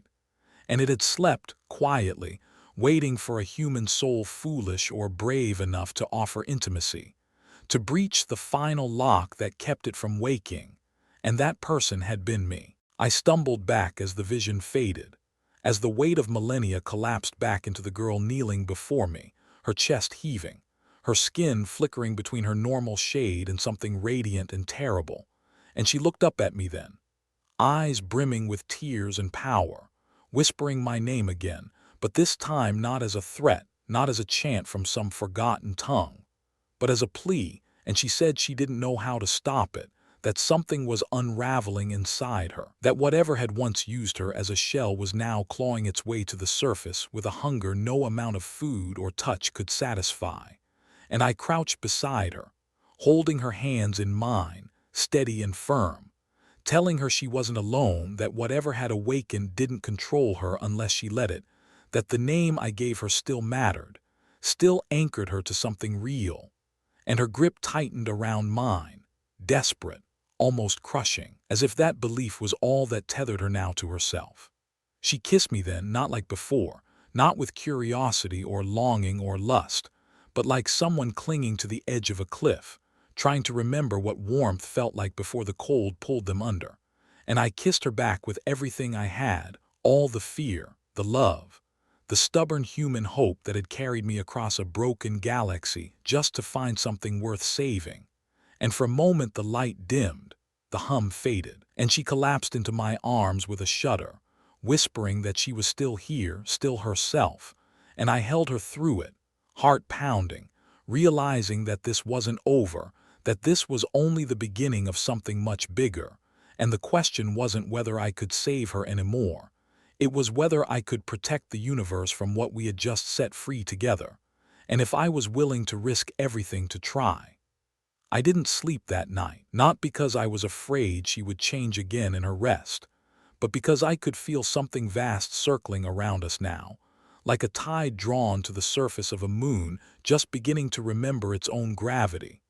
And she lay beside me in silence, her body still and warm, her breathing steady but shallow, like a creature hibernating through a storm that might never end. And I sat there watching her chest rise and fall, wondering if the girl I had loved into existence was still the one lying in my bed, or if I had merely unwrapped a mask that time had painted to resemble something gentle, something tame. I knew the truth deep down, and it wasn't that she was lost or gone or overtaken. It was that the thing inside her had always been there, watching, curled up like a child beneath her ribs. And what I had done was not awaken it but invite it to the surface with kindness, with hunger, with a touch that told it the war was over, that it didn't have to wear armor anymore.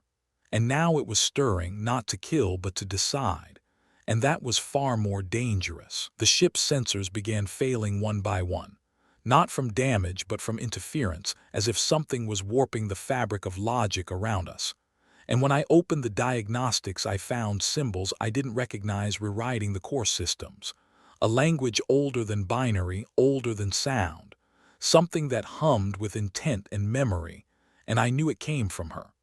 She woke without warning, eyes already open, no sleep clinging to her voice. And she said one word, "He's coming," and I felt my spine go cold. I asked who, but her face twisted like she couldn't bear to say it, like the name alone would fracture the air. And I realized then that whatever had seeded her body with this alien fire had not done so alone. It had been a prison, yes, but also a warning, a signal flare disguised as flesh, and my love had become the beacon. She stood slowly, her steps careful, her fingers trailing along the wall as if remembering what walls felt like. And she turned to me with tears she no longer knew how to cry and told me the stars were wrong, that they were watching us now. And I followed her to the viewport, heart pounding, and I saw it. Not a fleet, not a ship, a shape. A void in space that swallowed light without reflecting it, that twisted the stars around it like oil around bone, and it was coming closer. She said it was him, the one who made her, the one who buried her soul in circuits and fed her memories of war until even her dreams bled with fire. And I whispered that he would have to get through me first, and she looked at me with a sadness deeper than space and said that was exactly what he wanted. He needed me to wake her. He had been waiting. All of it, her capture, her escape, our meeting. Even our love had been threads in a larger web, designed to free something ancient, not with violence but with longing. Because only longing could unlock the part of her no machine could touch. And I had done it perfectly. I fell to my knees, not from despair but from awe at the scale of it all, the way my choices had echoed across time. And she knelt with me, placing her forehead against mine, and said there was still a chance, still a moment, if she could reach the last piece of herself before he arrived. The piece that was not built or programmed but born in the quiet spaces between my touch and her breath. The human part, the defiant part, the part that had chosen her own name. She asked me to help her die. I refused. She asked me again, softly this time, explaining that it wouldn't be a death in the way I understood it, but a rebirth, a cleansing fire that could burn him out of her for good if I would just say goodbye. I couldn't. I told her I would rather face him with her, that we could fight together, that I didn't care what she had been made for or how many stars he could silence, because she had looked at me with eyes that weren't programmed to love. And that was enough. She smiled then, truly smiled, and kissed me once more, not with desperation but peace, and said that maybe that was all she needed to remember who she was. She turned toward the door as the ship began to shake, and I followed her, both of us walking not to a battle but to a reckoning, two small beings standing against the gravity of history.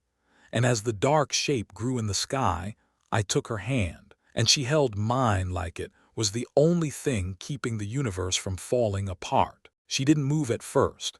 She just stared at the blackened screen where the hologram of Commander Vena had flickered out with the finality of a gunshot in an echo chamber. Her fingers still trembled from the static sparks that had danced across her palms when she'd rerouted the power manually. I stood beside her, my own thoughts a tangle of panic, relief, and something far stranger. It was over, or so I thought. But the silence wasn't victory. It was a prelude, a breath held too long, a moment before someone slipped on the wet floor of reality and face planted straight into the next disaster. Did we win? I asked, because that seemed like the kind of stupid question that made sense in moments like these. Zoya blinked, once, then twice. Then her head slowly turned to me like she was processing the question in layers, peeling it back to find the core of ridiculousness it truly was. "Define win," she said finally, and her voice, raw and lower than normal, carried the tired weight of someone who had fought a war inside their soul and wasn't sure if they came out alive or not. I opened my mouth to reply with something clever, maybe a joke about surviving with only one eyebrow singed off, but then the ceiling groaned. Literally groaned. A mechanical whine reverberated through the facility, followed by a dull grinding that sounded a lot like a very large, very angry door being opened by a very impatient god. Zoya grabbed my wrist, not roughly but with that practiced urgency of someone who had just remembered a critical piece of data 2 seconds too late. "We're not done," she said. Her eyes, still glowing faintly blue from the feedback loop she'd been jacked into, darted to the far wall where a ventilation duct cover had popped open slightly. There was a fail-safe. If Vena lost control, the core would initiate a purge, not of data, of life. I wish I could say I reacted heroically, with resolve and calm under pressure, like a real action hero in a cheap film. Instead, I said, "Purge sounds like a very unfriendly word," and started backing toward the duct like a raccoon caught stealing chips. Zoya didn't laugh, not even a smirk, which was probably the most terrifying part. She was already moving, yanking open a floor panel with her bare hands, revealing a tangle of cables and blinking lights that looked more like spaghetti made by a colorblind robot than anything remotely navigable. "The core is heating. If it reaches 60% thermal threshold, the entire base locks down. Then it vents. Everything. Oxygen cooling us." I nodded sagely. "Right, so we should not be here when that happens." She didn't even glance up. "No, we have to stop it." I hated when she said things like that, not because she was wrong, but because it usually meant I'd end up elbow deep in something sticky and vaguely radioactive. "Okay, where's the kill switch?" I asked, trying to keep the optimism in my voice from sounding too forced. Zoya paused, like that very question had reminded her of another fun little fact buried deep in her reprogrammed database. "There isn't one," she said, very calmly, too calmly. "Of course not," I replied, already rolling up my sleeves, even though I knew that was purely symbolic and mostly pointless since the room was sweltering. The air tasted like metal and anxiety. She reached for a cable cluster and yanked it loose. Sparks flew. A warning siren blared. Somewhere behind us, a pipe hissed and began leaking what looked suspiciously like steam but smelled like a mix between ozone and burnt hair. "That's normal, right?" I said. "Totally routine systems behavior." Zoya didn't answer because she was too busy diving headfirst into the open panel and muttering what sounded like engineering curses.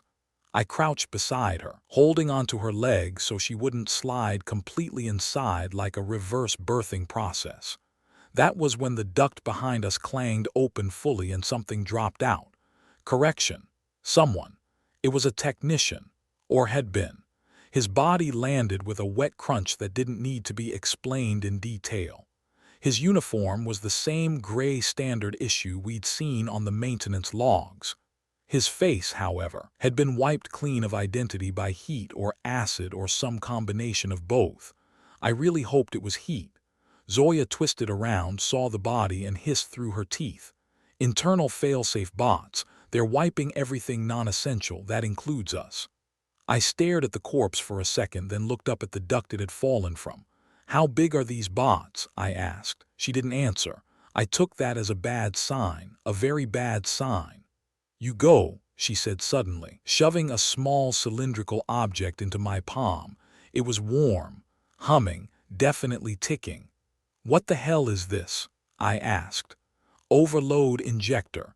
You plug it into the secondary fuse in the generator core and it resets the purge timer, but only for 4 minutes. I looked down at the thing. It looked like a high-tech suppository. 4 minutes, that's very specific. She gave me a tight smile that didn't reach her eyes. because after 4 minutes it becomes an explosive. My stomach dropped, of course it does. I grabbed it tighter, resisting the urge to throw it down the hallway and run the other way. "You'll meet me at the cooling junction," she nodded once. "Unless I'm dead." I blinked. "That's not funny." "It wasn't a joke," she said, then kissed me. It was fast, intense, charged with panic and possibility. Then she pushed me toward the access tunnel, and I was running again, past pipes and lights that flickered like a strobe light operated by a drunk intern, heart pounding, one hand clutching the device that might save us or blow my hand off. Behind me somewhere something scuttled. Something mechanical, something angry. I didn't look back, mostly because I was afraid I might pee myself if I did, and dignity was the last thing I had left. I reached the generator core just as the readout hit 58%. The air shimmered with heat. The walls throbbed with tension. I jammed the injector into the port like a sword into a dragon's eye and held my breath. A soft click, then silence, for 1 second, 2. Then the readout reset to 32% and the purge warning paused. I sagged with relief. Then the injector beeped, once, then again. The third beep was higher pitched and faster. I stared at it. "Zoya," I said into the comm, "it's beeping, that's bad, right?" Her voice came through static. "Run, now," and I did. Because some relationships are built on trust, some on love, and ours was built on the shared understanding that when your super soldier girlfriend says run, you run like your pants are already on fire. The hallway twisted ahead. My boots slipped on the metal floor. Alarm screamed. Somewhere something exploded, and all I could think was, if we survive this, I'm going to ask her on an actual date. Maybe something quiet, normal, like a picnic or therapy. The second she finished her sentence and those 3 terrifying little words hung in the air like a ticking plasma grenade, I knew I was screwed. Not in the good way either. She said, "I want you," and I stood there like a rusted-out droid with my processors fried. There were thousands of ways I could have responded. I could have smiled. I could have kissed her. I could have cracked a joke to diffuse the tension. But no, my mouth chose that exact moment to betray me with a brilliant response. "You want me?" Yes, like a complete amateur. Her ears twitched and her pupils dilated, and for a second I thought she was going to deactivate out of sheer embarrassment. But instead she stepped closer and looked up at me with that same stubborn glint that had terrified warlords and melted drones. "Yes, want, present tense. Current emotional state, desire, urge, craving, all of the above. Is this not clear?" I could barely keep a straight face because she was doing that thing again where she over-explained everything like she was cataloging her own feelings into a user manual. "It's clear," I managed to say, "but are you sure?" She didn't even blink. Clarify sure. "Do I possess adequate certainty of my emotional state?" Yes. "Do I desire to act upon this certainty?" Also yes. "Are you malfunctioning?" "No," I said quickly. "I just thought maybe you were still figuring things out." "I have figured out the following," she said, stepping close enough that I could feel the heat from her body through the thin fabric of her borrowed shirt. 1. I do not want to obey anymore. 2. I do not want to be alone. 3. I want you to initiate further contact. 4. If you delay any longer, I will assume rejection and possibly punch you in the shoulder." That made me laugh and also wince because she wasn't bluffing. She had no idea how to flirt like a normal person. She had spent her life being programmed for tactics and execution and violence, not candlelight and kisses and awkward courtship. And yet here she was, confessing with all the elegance of a short-circuited love poem, and I was rapidly running out of reasons not to respond in kind. But of course, that's when the ceiling exploded. Literally, a chunk of the roof caved in, raining down dust and sparks, and 2 very confused ceiling maintenance drones that had apparently been scrambled by her emotional spike. One of them landed in the pot of synth soup we'd been trying to share. The other screamed emotional volatility detected, stabilized subject, before promptly shorting out and catching fire. She blinked once, looked at the chaos, then looked back at me. "Did I do that?" I rubbed my forehead, coughing through the haze. "Yeah, I think your emotional core just tripped the central nervous grid. Maybe warn me next time you plan to confess." "Noted," she said calmly. Then she sat down like nothing had happened and started scooping soup out of the drone's shell. "Do you still wish to engage in mutual bonding, or has the moment passed?" It hadn't passed, not even close, but I couldn't stop laughing long enough to answer. Eventually, we cleaned up the wreckage and relocated to a more stable part of the outpost, a quiet corner where the backup lights flickered and the temperature controls still worked. She sat beside me with her knees drawn up, her gaze flicking between my hands and my mouth and then awkwardly back to the wall. "I am not good at this," she said. "Neither am I admitted. But you're trying, that counts." She considered this for a long time. "When I was being made," she said softly, "they did not install anything for this. No longing, no ache, no laughter, just pain thresholds and mission parameters. But now I feel like something's wrong, or maybe right, and it's because of you." That hit me harder than any plasma bolt ever had. I reached for her hand, and when she didn't pull away, I squeezed gently. "I think that means you're healing, and yeah, it's probably going to be messy." "I don't mind messy," she whispered, "if it's with you." That was the moment, the real one, not the chaos in the kitchen or the weird soup bath drone incident. That was the point when I realized I wasn't just helping her become free. I was falling for her, hard, and I didn't care how awkward or complicated it was going to be. I leaned in slowly, gave her plenty of time to say no, but she didn't. She met me halfway, and her lips were warm and hesitant and absolutely perfect. Then, of course, the floor started to rumble. Because naturally, nothing in my life is allowed to be romantic for more than 20 seconds without an interruption. She pulled back and narrowed her eyes. "That is not an emotional outburst. That is seismic." "Yeah," I said, "you didn't cause this one." We both stood up as warning lights began to blink across the nearby panel. Then the wall screen flared to life with a red ink message that made her pupils constrict. "Override signal detected. Combat protocol being reinstated. Directive return to origin initiated." She shook her head violently. "No, no, no, no, no, I severed those. I burned the links. I don't belong to them anymore." Her voice cracked. I grabbed her shoulders. "Stay with me, look at me. Whatever's triggering it, we'll stop it together." "I can't," she said, shaking now. "It's in my bones, in my blood. If the signal is strong enough, it will tear me away from you. It will rewire everything. I will forget what I feel." I cupped her face. "Then anchor yourself, right here, right now. Remember me. Remember what you chose." She blinked rapidly, her body stiffening like she was fighting against invisible chains. "Say my name," she whispered. "Say it, please. If I go dark, bring me back with that." I did, again and again. As the lights dimmed and the rumble rose, as the override signal drilled into her skull and she dropped to her knees gasping, I knelt beside her, whispering her name, her chosen name, the name I had given her when I pulled her from the wreckage and told her she was not just a weapon. She clung to that name like it was the only truth left in her world, and I didn't stop whispering even when her eyes turned silver and her voice dropped into that terrifying drone mode and she started reciting combat specs like a malfunctioning warbot. I held her. I refused to let go. And as the override tried to reclaim her, I did the most ridiculous thing I could think of.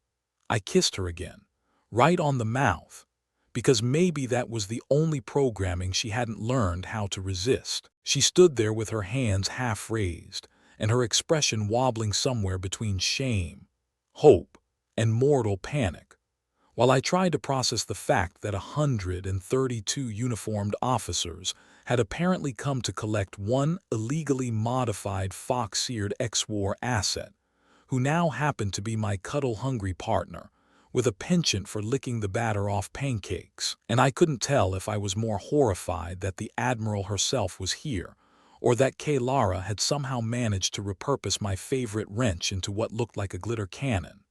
And when I say glitter cannon, I mean she had rigged the internal pressure valve to explode in a radius of 5 meters, and coat anyone within with a sparkling layer of red and silver dust, because according to her, tactical confusion was better than kinetic damage. And as 3 Marines tried to arrest her and got blinded by what I later learned was a mix of industrial adhesive and baking soda, She turned to me with the most triumphant grin in the universe and whispered, "See, I can be non-lethal," which would have been more comforting if the hallway alarms weren't blaring and Admiral Varlane wasn't stomping forward with the fury of 1,000 rejected promotion reports, yelling at the top of her lungs about unauthorized AI bonding, violation of neural seal protocols, and something about gross misuse of kitchen equipment, while Kaylara's ears slowly drooped, and she muttered under her breath that the frosting injector really should be a legal weapon on Thursdays.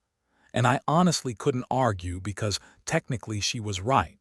Thursdays were lax regulation days on Ceres Station, but only in maintenance sectors, not in the upper command ring where we were now being dragged to under armed escort by a team that clearly wasn't sure whether they were dealing with a prisoner, a terrorist, or the weirdest couple therapy session the fleet had ever seen.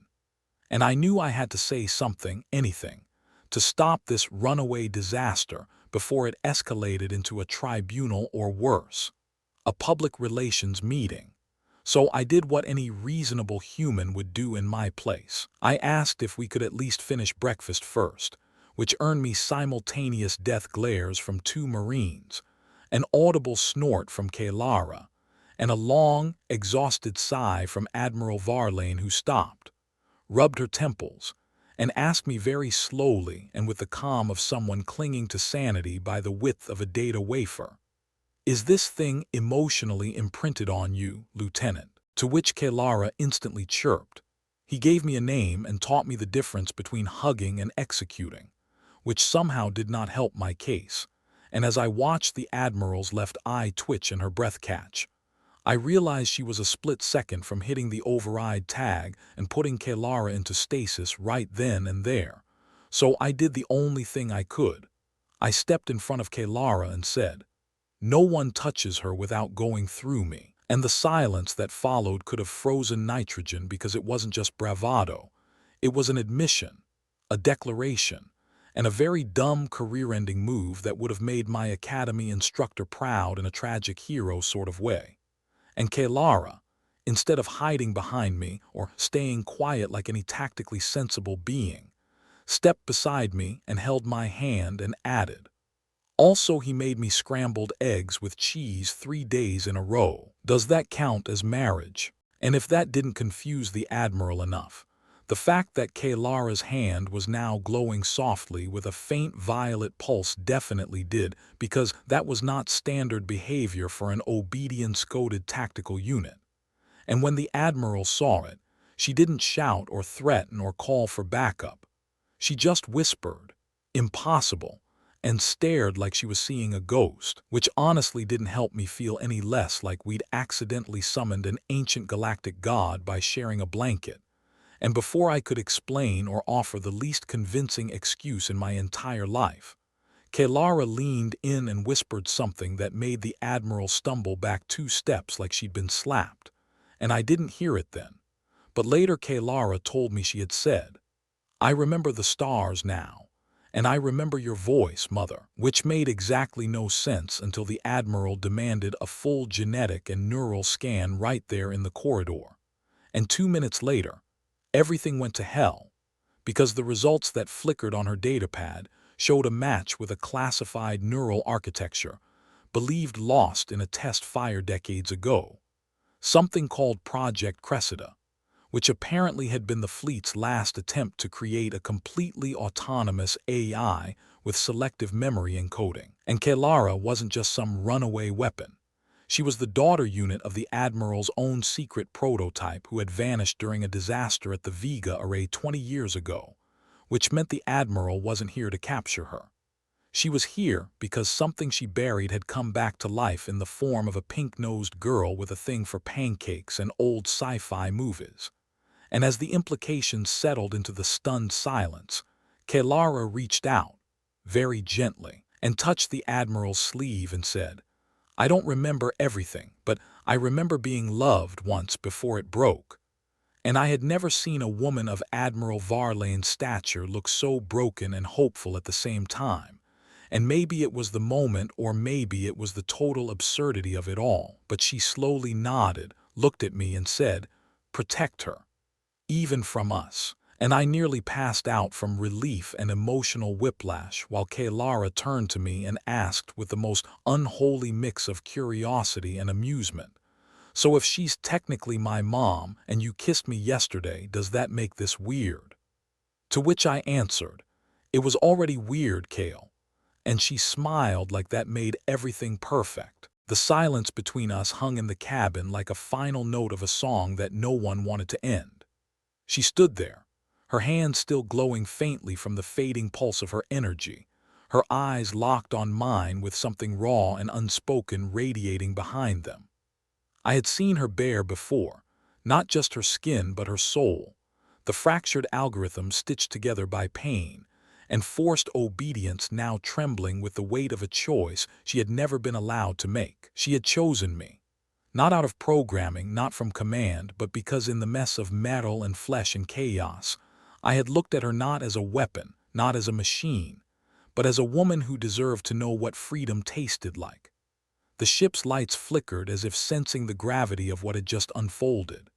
The others, those who had once tried to recapture her, to force her back into the collar of control, were gone, either dead or scattered like ash on a solar wind. But that didn't mean we were safe.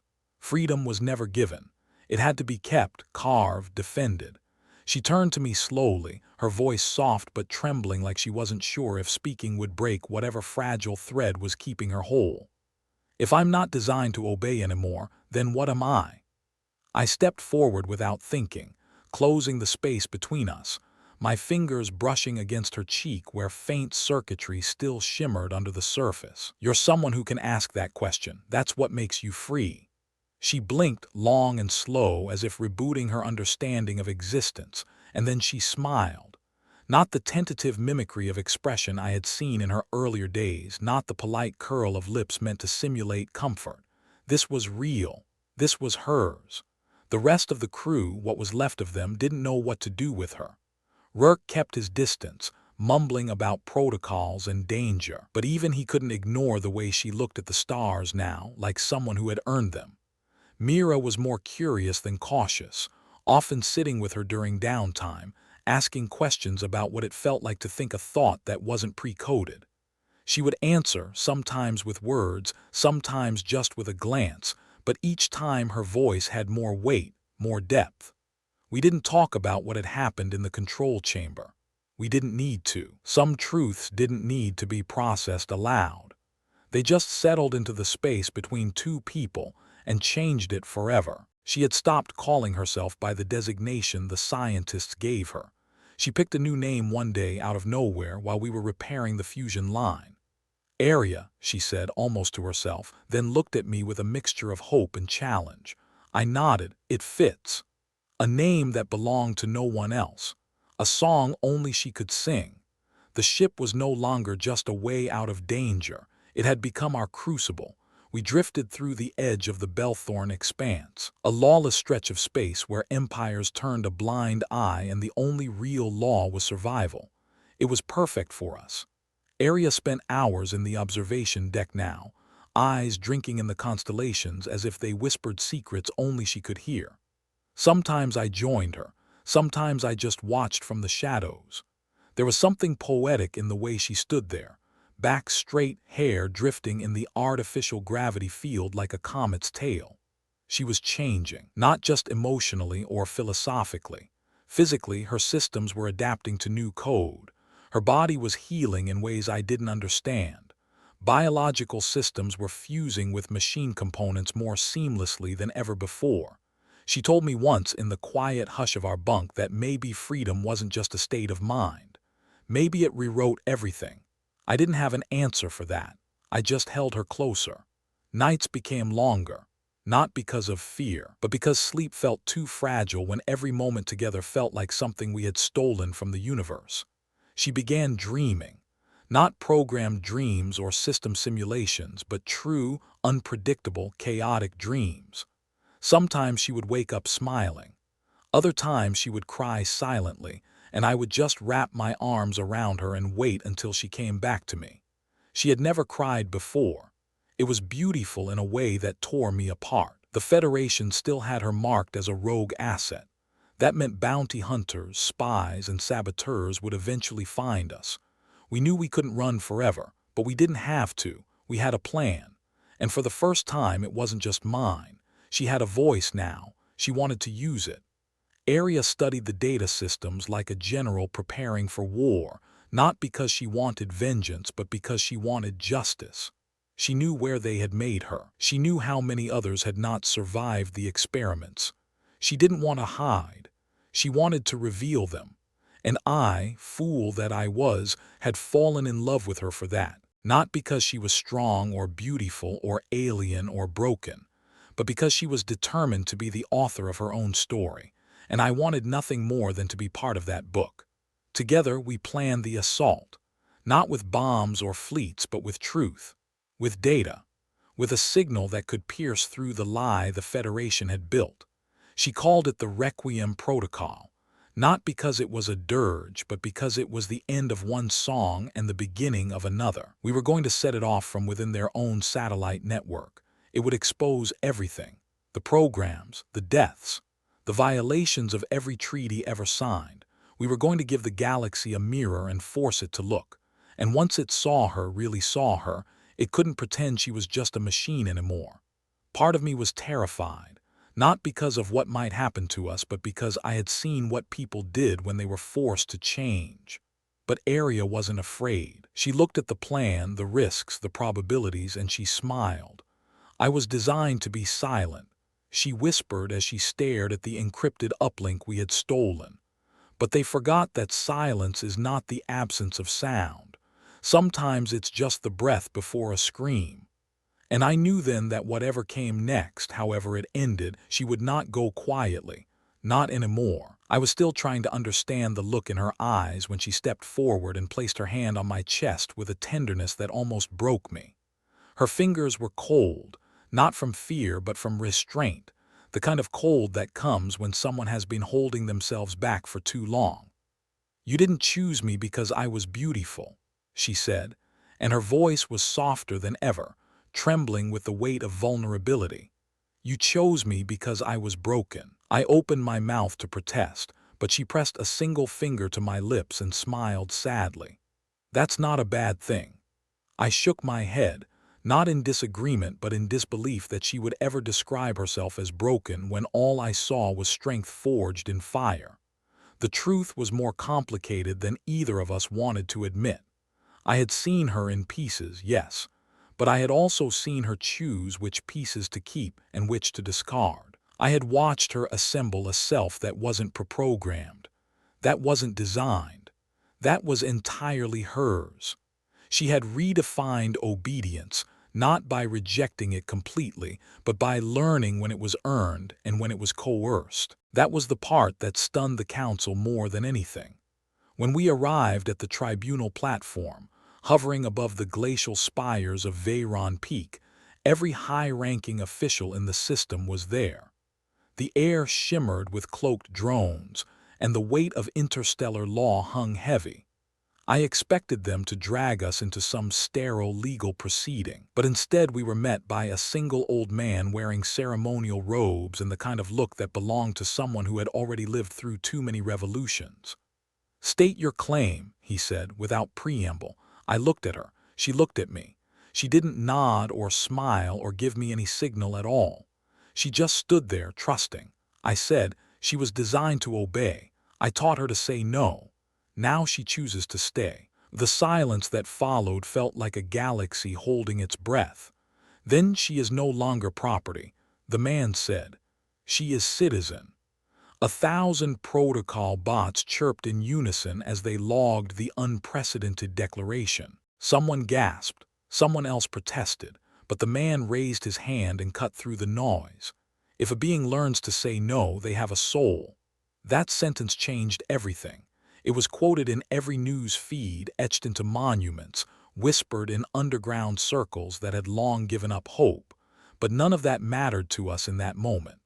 What mattered was the way she looked at me afterward, not with gratitude or relief, but with a kind of astonished joy that said, "You didn't save me, you let me save myself."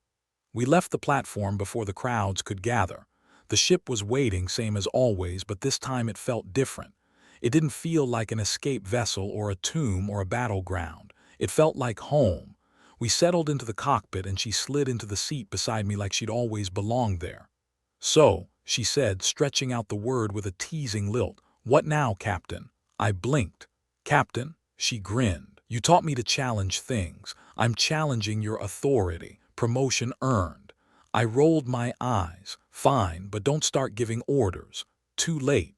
She pressed a few keys and the nav system plotted a course toward a star system I'd never seen before. "We're going there," she said. "Why?" "Because I want to see who I become when no one's telling me who I'm supposed to be." It was hard to argue with that. We passed the edge of the atmosphere and I realized she hadn't stopped smiling since the platform. Maybe it was nerves or adrenaline, or maybe she was just finally starting to believe that she was free. Not just legally, but fully. The way she leaned back in the chair, arms folded behind her head, hair catching the dim light of the stars, it made something ache in my chest. "You know," I said, "for someone who was designed to follow orders, you're really good at ignoring them." "That's because," she said with mock seriousness, "I had an excellent teacher, a very irresponsible, emotionally confused, incredibly stubborn teacher." "Sounds like someone I know." She smirked. "Sounds like someone I like." We flew in silence for a while after that, but it wasn't the kind of silence that needed to be filled. It was the kind of silence that grew between two people who didn't need words to feel the gravity between them. The ship hummed around us. Systems stable, everything calm. For once, I thought back to the girl I had found bleeding in a crater, furious and lost. And now she was here, calm and radiant and so unbearably alive it made me dizzy. There was no mission anymore. No rescue, no agenda. Just the vast unknown and the chance to explore it together. She reached over and laced her fingers with mine, not shy or hesitant, just certain. I didn't say anything. I didn't need to. Her hand said it all. "I'm here. I'm choosing this. I'm choosing you." It began with silence, not the heavy kind that smothered thoughts, but the curious kind. Like a held breath before the punchline of a joke that the universe was just about to tell. We were lying together in the makeshift shelter of what was once the communication deck of the wrecked research vessel, now repurposed with sheets of reflective alloy and vines for privacy and ventilation.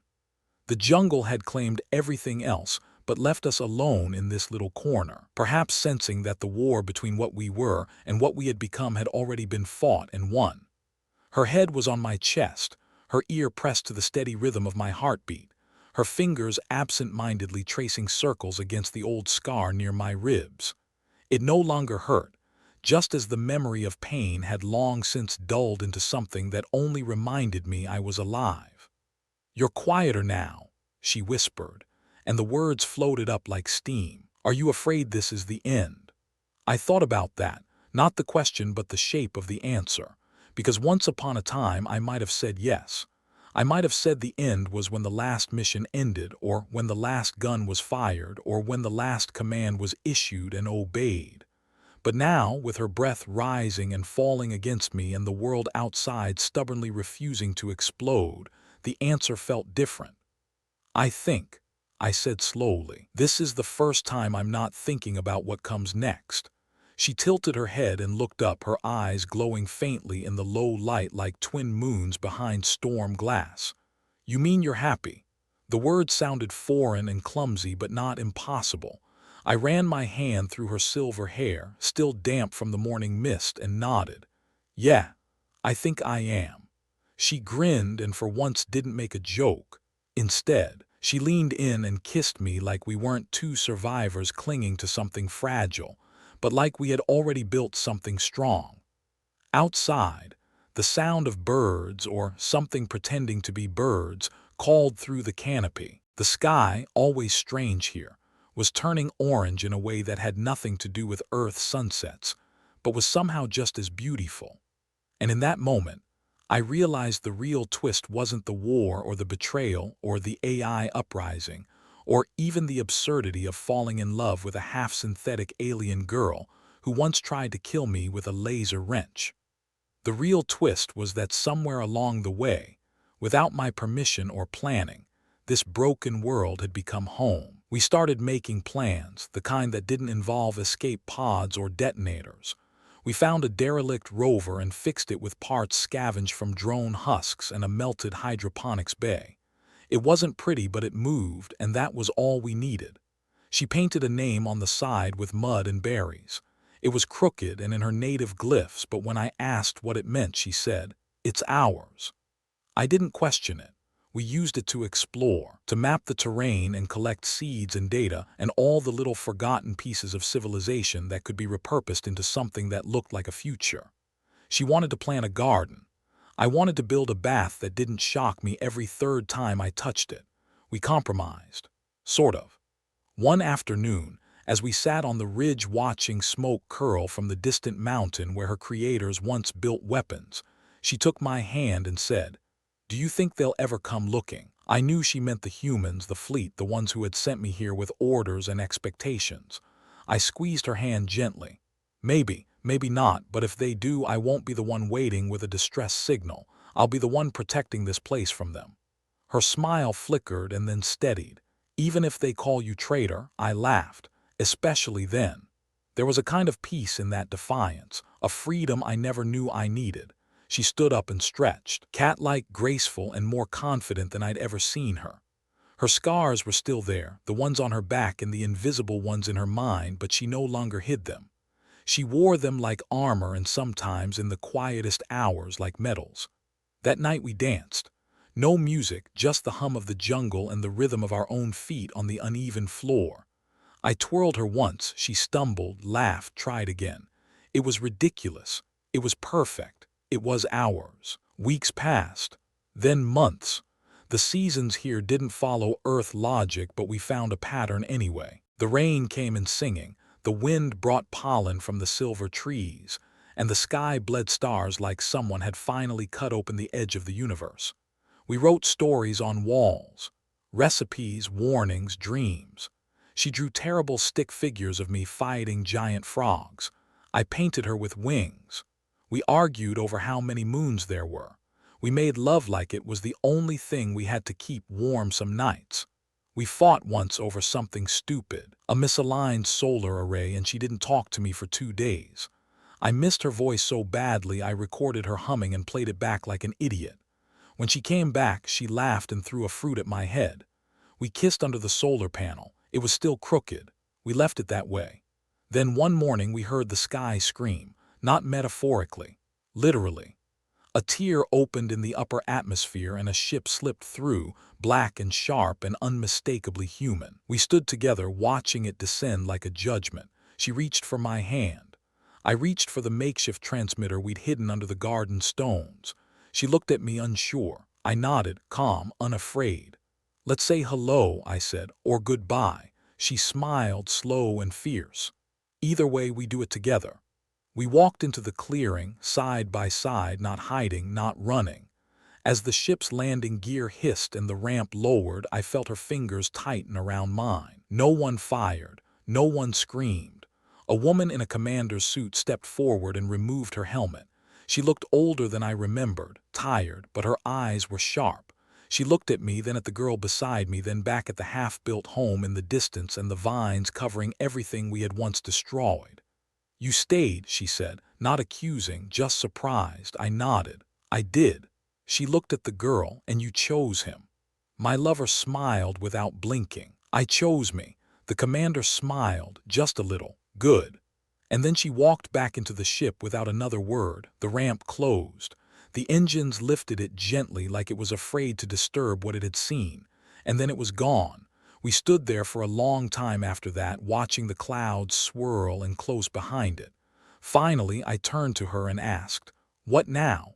She didn't answer immediately, just took my face in her hands and kissed me like it was the first and last time all at once. And then she whispered, "Now we finish what we started." So we did. We finished the bath. We planted the garden. We wrote the rest of our story in living things. And the stars watched. And they did not judge.